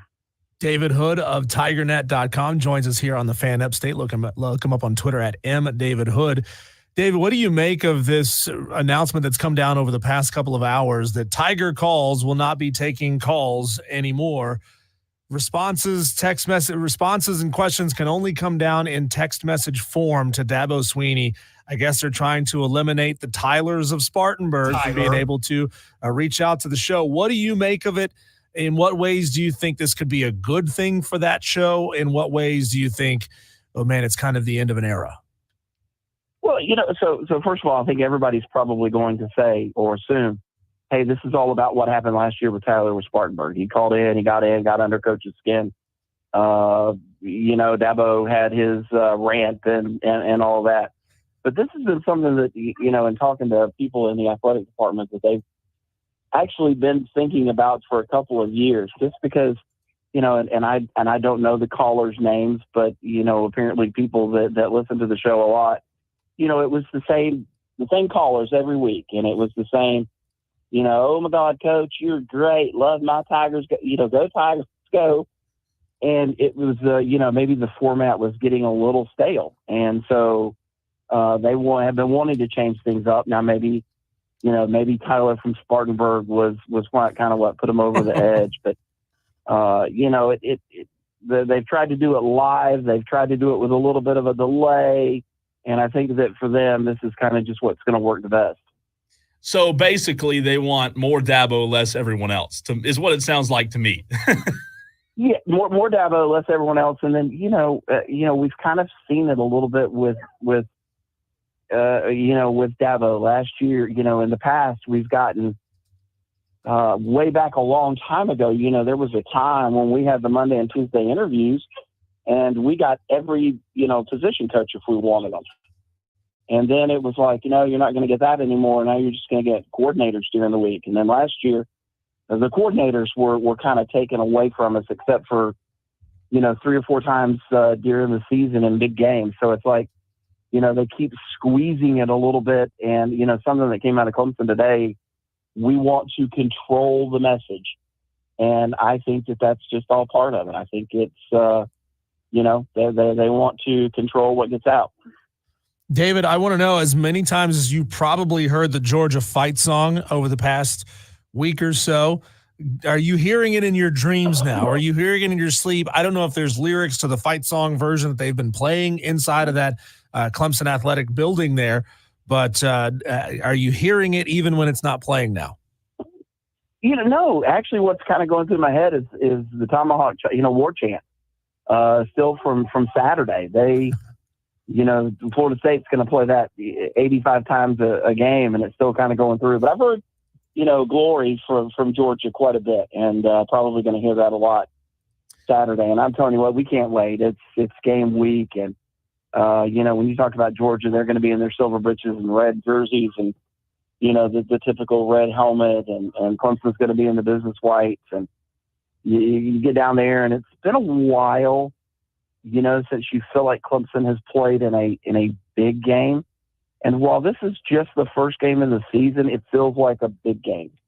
Kirby Smart said a couple of days ago that, the team that wins this one may have a little bit of you still got to play a lot of games, but a little bit of a leg up when it comes to the playoff. And if Clemson can somehow, pull off the upset, that sure does look good on the resume. David, as the weeks have led up to this game, obviously you make predictions during the week for TigerNet.com, but have your thoughts changed much on this game, or have you been pretty much down the same road? Yeah, maybe changed just a little bit. I kind of feel like if you just take a kind of an unbiased look at it, you realize that Georgia's probably better than Clemson at almost every position group on the field, right? You might say if Clemson's healthy, maybe the cornerbacks are a little bit better. Still don't know what Georgia's got at wide receiver. Feel like Clemson's wide receivers are pretty good. But you feel like Georgia's just better at a lot of position groups. And, now we hear that, Georgia may be without, one of their running backs. Who knows what's going to happen with ETN. I think they've had some injuries along their defensive front. And I think it could be closer than a lot of people think. This may be a, 4-quarter game. I still feel like Georgia's just the better team. David Hood of TigerNet.com joins us here on the Fan Upstate. David, you've been doing this a long time. Walk us through your process and how you watch games probably differently from the average fan. Do you sort of make notes and ask yourself questions before going into a game and then seek out the answers?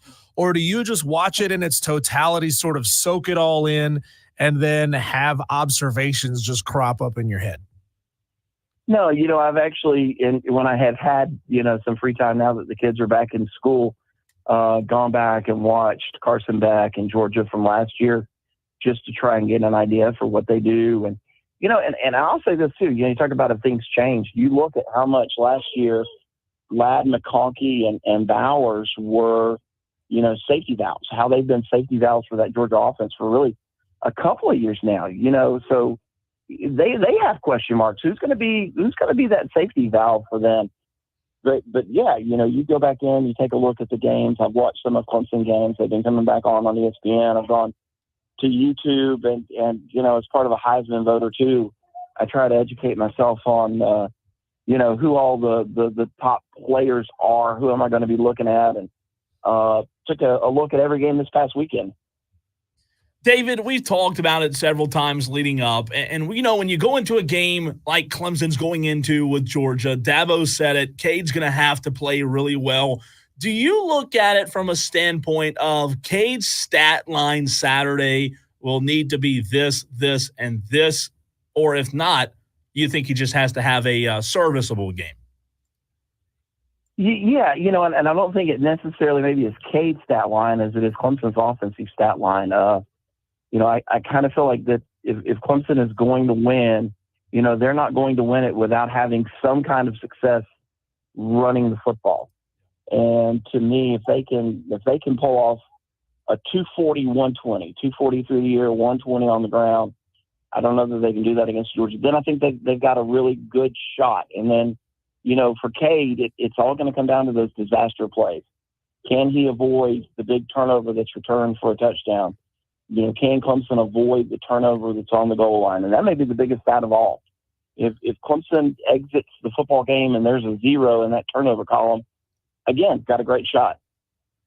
David, what are the players hearing from Dabo Swinney leading up to this week now? Is he playing the disrespect card in the locker room? The nobody thinks you can win, everybody thinks you're going to get blown out, that's why we're playing at noon type of narrative? Or is Dabo sort of playing it quieter? Is he going individually to each player group and kind of giving them their own specific motivation? I think from everything that I'm hearing, it isn't so much about disrespect or Georgia. It's more about, and he has done this in the past, it's more about Clemson. He has been wearing that shirt with finish on it and the 1 in it. And it's been more about what do we control? Are we going to come out? Are we going to play well? Can we finish a football game? Can we finish a season? And, he will tell them, if you go out and you do this and you do this, then we're going to be right there at the end. And he means that for an entire season and for this game Saturday. David, just a few moments ago, there was an email sent out about game notes, depth charts. Is this gamesmanship in your mind between Clemson and Georgia with not putting any starters on these depth charts, or is this something that's that's of the norm for week 1? No, I think that this is some gamesmanship. Clemson has some new players, and everybody's going to want to know, where's Bryant Westco? I thought that if there was a depth chart released, that it would be a lot of ors in there, as in, Adam Randall or Bryant Westco or, Tyler Brown or TJ Moore, same thing at backup running back, maybe at kicker, Robert Gunn or, Nolan Hooser. And so to get this and to see the kind of the gamesmanship that's going on, I think it's funny. Both teams are saying, you know what, we're not going to release it till game day. Georgia certainly doesn't want to tip their hand on who, they're going to put out there. Clemson certainly don't want to tip their hand on, who's going to be starting at some certain spots. I don't know what Clemson's really going to be doing at linebacker. Is Sammy Brown going to be more part of the game plan, or, they're going to move Wade Woodass back kind of to a will and let Sammy plug in the middle? Is Sammy going to be a backup? But yeah, I've got a friend who plays fantasy football, and I had a text from him really early this morning, and it was, hey, as soon as the game plan comes out, text it to me. And I laughed to myself because I kind of expected this. He texted me right back after I sent him a screenshot of it. He said, what kind of BS is this? And I think a lot of people probably feel that way, but it's just Kirby and Dabo being Kirby and Dabo.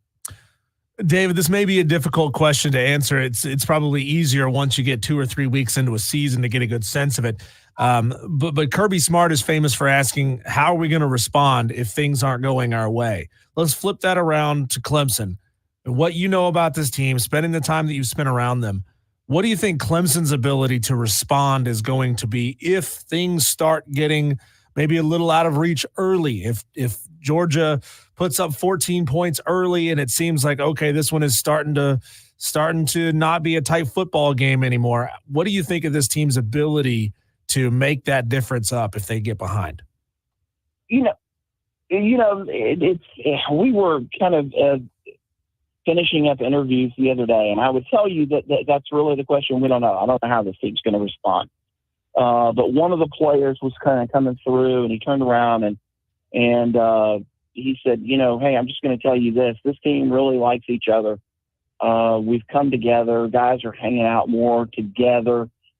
This feels more so than at any point in the past 2 or 3 years like, a true team, like everybody truly loves each other. And, you have to wonder if it does start to go south a little bit, are they going to rely on that? If they can't, then it could be a long day. It could be an ugly day. David Hood, TigerNet. David, my last one for you. It's a big one. Are you allowed to give us an official prediction yet, or is that something that you have to see on TigerNet for yourself? No, we're gonna release it on TigerNet Friday. We've got the whole game going. And I can tell. I think I said it earlier. I think Georgia's the better team. That's probably my prediction. I'm not real sure of the score yet, but probably I think I would have Clemson to cover. There you go. That is David Hood of TigerNet.com joining us here on the Fan Upstate. There's been a lot of prediction. There's been a lot of maybe putting words into people's mouths over the past 4 or 5 months since this offseason has been underway, David. But finally, just a few short days from now, we get actual total leather. We get actual sports to talk about. And we can start parsing words on what people have done, what other as compared to what we think people might do. We appreciate your time here today on the Fan Upstate. Texter says, Diesel 434, Clemson can definitely fall behind 14-0 early because I think Georgia defense so good they would possibly take over at that point. Kirby is a defensive genius also. Yeah. Well, David pointed out there that they had some key pieces. Ladd McConkey not going to be there this year. The tight end not going to be there this year for Georgia. Obviously, when you're as talented as they are,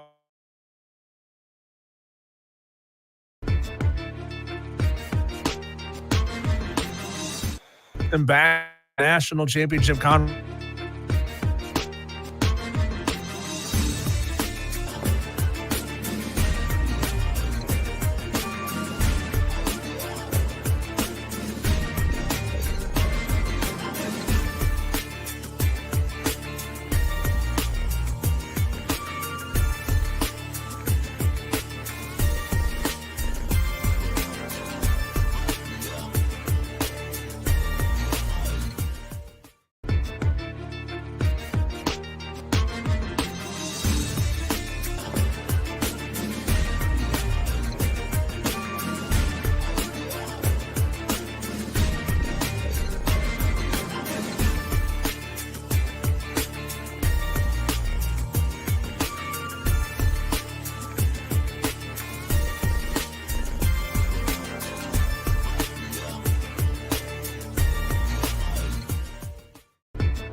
The same format of taking calls. My fear is it's going to turn into the exact same thing that we hear on Tuesdays when he does his hour and a half presser from the facility. Even though the name of the format is changed, it's now Tiger Sports Hour with Dabo Sweeney. We all know, we've all heard him when he starts talking. He can get long-winded, and I hear this, and my fear is now, Diesel, that all you're going to hear is the same repetition you heard.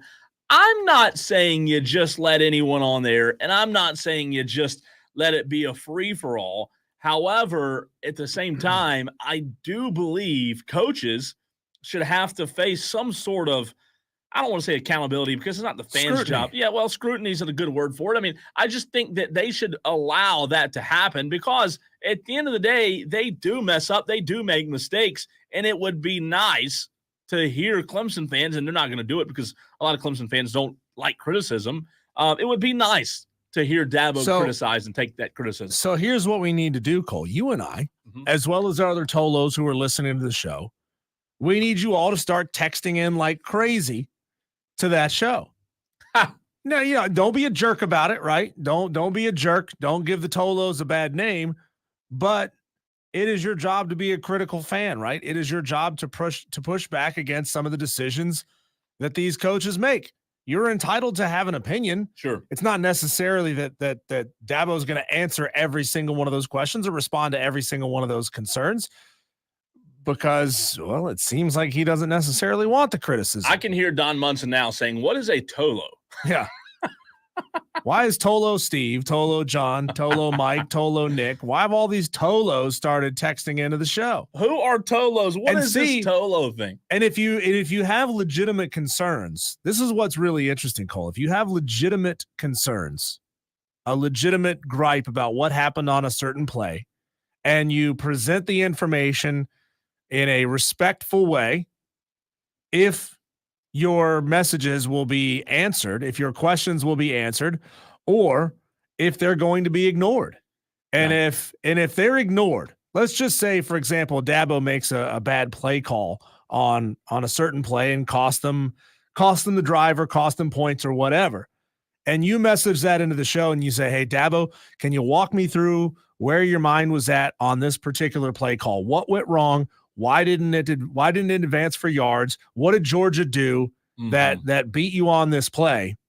And if you do that regularly, not just one time and it gets ignored, because anybody's text message can be ignored one time. You just don't see it. But if that gets ignored regularly, then that is clear evidence that they're not taking the critical text messages. They're not responding to anything that's critical. A lot of coaches, not just at the college level, but high school level and even at the pro level. I mean, heck, we've seen it with Deion lately. Coaches don't like criticism. Now, the criticism that Deion's gotten I wouldn't even classify it as criticism. I would just say that it's boneheaded comments from reporters. So that is a very different situation. This comes from, I think his name was Sean Keeler, a guy that works for the Denver newspaper who constantly goes after Deion Sanders, calls him things like disciple Deion or false prophet. Yeah. He calls him a lot of different things. Now, in and of itself, any one of those things is not necessarily a one-off instance, a negative. They're funny, but right. But if it's the way this guy chooses to address Deion every time he has an opportunity to address him, sure, then that gets to the point where it is disrespectful. And look, we're living in modern society where most people don't look at anything as if it's off limits. But in the media world, Cole, there's always been unwritten rules that you need to be respectful of the person who it is you're covering or the team that you're covering. Doesn't necessarily mean that you always have to say nice things about them to maintain your access. But what it means is you can't just attack every single time you post or tweet or write about somebody and expect to maintain your access. They have the ability to cut off your access. Here's the problem, Cole, and I don't know exactly how this information got out, but it was the way this was worded was that this particular reporter, Sean Keeler, was banned from asking questions of Deion Sanders at live press conferences. Sure. Why bring it up at all? That's the problem. Don't bring it up. If he's a jerk, just don't call on him. Let him show up to the events. Let him write his columns. Let him do his thing. But waste his time by not letting him get his questions answered. So, yeah, it is. I do agree. It's a completely different illustration. It's a completely different example when you talk about Dabo not taking calls versus what Deion is experiencing. Now, I said a moment ago, it's funny, it's laughable, the things that guy says. However, if, big word if you want to continue to have access, you can't say things that are just disrespectful like that. And I'll give you a great example. At the high school level, it's a very fine line that I have to walk, Diesel, covering high school sports, because I know every coach in the upstate. I have good relationships with a lot of the coaches. And look, on Saturday mornings, our job's to react, right? We cover high school football on this show. I can't just come on the air, Diesel, and just blast every coach that had a bad night and blast every coach that had a bad game, even though it may be warranted, even though it may be fair criticism. I have to understand that if I want continued access like I have, and I have really good access because I have really good relationships with a lot of coaches in the upstate, and I mean really good relationships, I can't compromise those relationships by coming on here tomorrow and saying, oh, this guy's got to go. This coach over here at so-and-so high school, he sucks. He's terrible. Now, can I believe these things? Sure. Can me and you talk about these things when those mics are muted? Sure. But I can't get on this microphone and say, oh, yeah, so-and-so, yep, this is it. He's done. I put a distinction in. It's okay to criticize the decision. Yeah.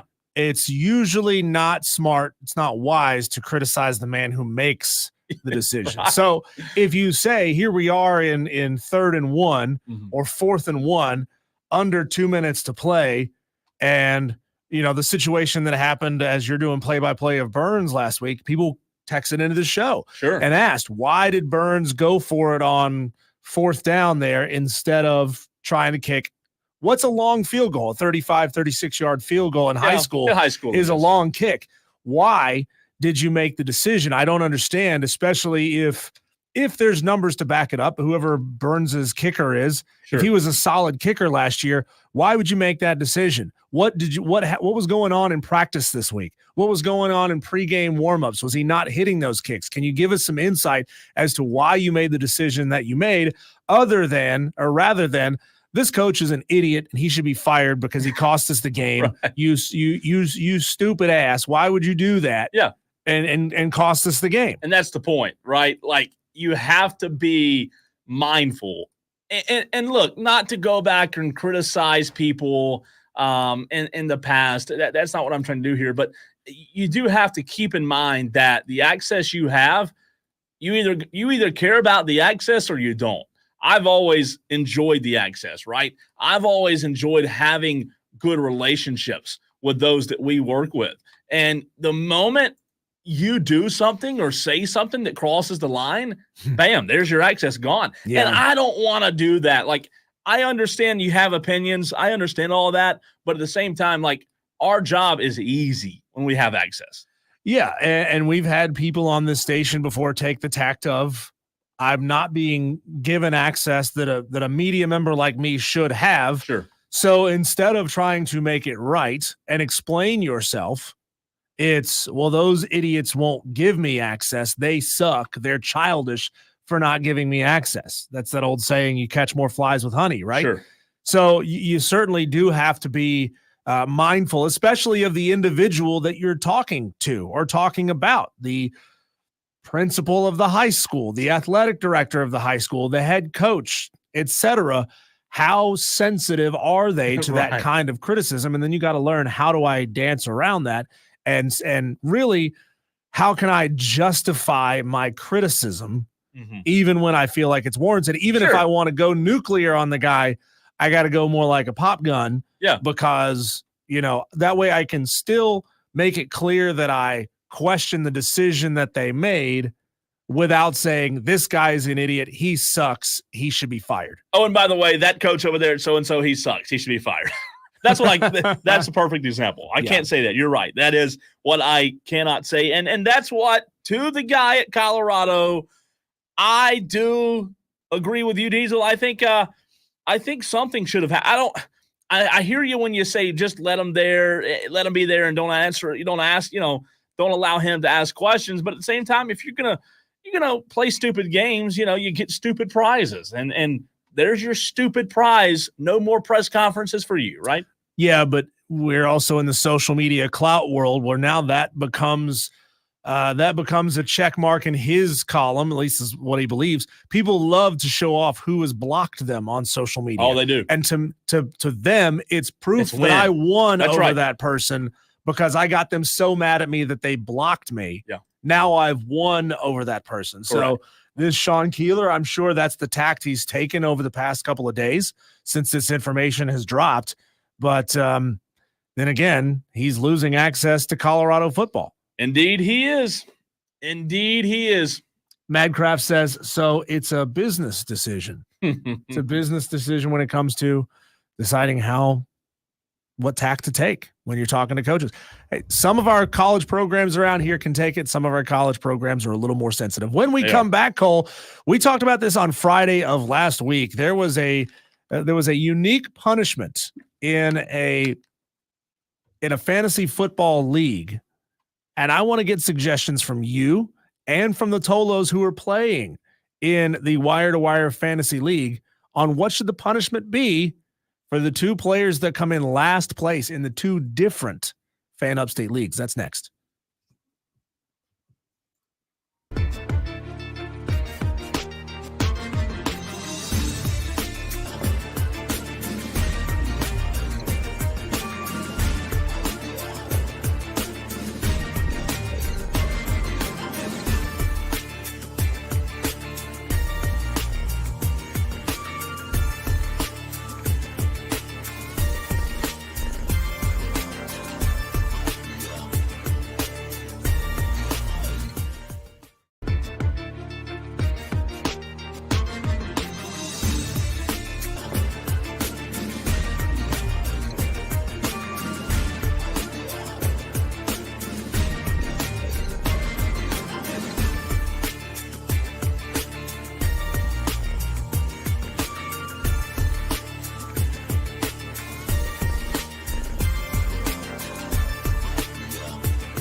Wild stat as posted on ESPN.com's Instagram. I just saw this. 13.5 points, the spread that Clemson is an underdog by against Georgia coming up on Saturday at noon, is the second largest underdog margin for Clemson since Dabo Swinney took over at Clemson. The largest was plus 14.5 at number 4 Florida State in 2012. They lost that game by 12. That is fascinating. Only 13.5, and that's the second largest. Second largest. I mean, you got to think all those matchups against Alabama, when they were going toe-to-toe in that era. That's wild. So, Cole, I shared this information on Friday. This was a punishment doled out by a fantasy football league, and this is all coming from a Reddit post where the poster said that he came in last in his league, and his punishment was that he had to go to Las Vegas 24 hours ahead of the rest of his league mates where they were doing their draft. He couldn't get a hotel room, and he could only have $20 in his pocket. So I'm sure they made him like put his wallet in a lockbox or something. Tough. That's almost too much. So the question, there's a lot of people asking like, well, what would you do in Las Vegas with only $20? First of all, you got shelter over your head because the casinos are 24 hours a day. That's true. They said go to all the casinos and sign up for their players clubs where you could get free play, possibly win free play. So you can go turn fake money into real money and build your nest egg up a little bit if you know what you're doing when it comes to gambling. You could. Another one said, why don't you just use that $20 to buy a poster board and a Sharpie and make a sign to say, this is my punishment for losing in my league. No way. Could you please help me out and throw me a couple of bucks? I'm in Vegas for 24 hours with no money. I don't think people would do it. You don't think so? I think they'd say, no, you lost a bet. You got to do it. Wow. You don't think like a somebody who just gone and won 25 grand at the craps table would see this poor sap sitting on the road, sitting on the side of the road and say, here you go, man. Here's $500. No, I tell you what, I would. Oh, that's a great question. If you had 24 hours, so here's the reality of it. $20, you got to eat. In 24 hours, you can't go. If you go 24 hours with no food, that's going to be the struggle. So you've got to spend. You probably go off the strip and find a McDonald's or something, a value meal. Yeah, I mean, get like $5 worth of food in you, and then you can make it 24 hours on one meal. You could. It's not going to be fun, but you can make it. I went into a McDonald's in Vegas Diesel, and there were chandeliers in the McDonald's. Wow. Yep. There's only one McDonald's I've been to in Vegas had chandeliers. The one in Asheville that's really close to the Biltmore. Yeah. That is a very bougie McDonald's as well. I have never. That was the first time we went over there for breakfast, and we sat down, and there were chandeliers. And I was looking up like, Vegas does everything big, right? You know what? So it's not. You're saying it's not like the McDonald's in Boiling Springs? No, it's a little different. Yeah. A little different. Which I know McDonald's in Boiling Springs sponsors of Burns football, so we appreciate them. I tell you what, man, it's fascinating when you go to Vegas. Everything, like, it could be a S-hole, and it's going to have chandeliers, right? It's going to have it's going to have nice lighting. I would probably go half and half. You have to spend like 10 on food, and the other half. That is a brutal punishment. But if you're in a casino and you're gambling, most of those casinos there allow you to drink alcohol while on the gambling floor. So you'd be broke and drunk. But like if you're gambling, a lot of times they bring you free drinks. So you can at minimum ask for a beer, a water, whatever to keep yourself hydrated. You're not going to die, okay? No. You're not going to die in 24 hours without food or water. You're going to be fine. Part of me would go take the 20 and put it on black and roulette and just try to double it. Or you could have nothing. If that happens, you have 40 or nothing. Then you go find a random piece of scrap cardboard and a Sharpie, and you write, "Hey, I lost everything." Or if you hit it, you have $40, and you can probably like get 3 meals. JD went hard yet on Friday. He said, "Loser gets a tattoo with the Fan Upstate logo on their butt cheek." I'm like, that JD is jumping from 0 to 100 like that. You gotta be good-natured with this, right? People aren't going to agree to that. I like the Fan Upstate tattoo part. Mad Craft says, my favorite is when a league made the guy go take the SAT. It was just him and a bunch of high school kids. That one's good. That's a good one. Taking the SAT. That's funny. So I would love to hear from you, Tolos, who can text in 71307 very quickly. We got about 45 seconds left in the show. What should the punishment be for the Fan Upstate League for coming in last? I think that's a good question. There needs to be something, though. There does need to be something, and we might have to take that into tomorrow's show because we could get juicy with this. We need the loser should have to stand on the corner out here with a Fan Upstate t-shirt, hat, and sign advertising for Wire to Wire. Or for 24 hours. They have to sing on air. That'd be a good one. Like that'd be There's embarrassing. There's a guy to in me. Malden, right over there next to Malden High School, who dances. Oh, wow. Across the street from Malden High School. So how about we get the Tolo has to dance for a couple of hours during rush hour traffic advertising for Wire to Wire. He might be a Tolo, the guy you're talking about. Could be. Could be. I'm just trying to get us some free advertising, some free plugs. We'll do it again tomorrow. Wire to Wire, 3 to 7 p.m. right here on the Fan Upstate. Tolo.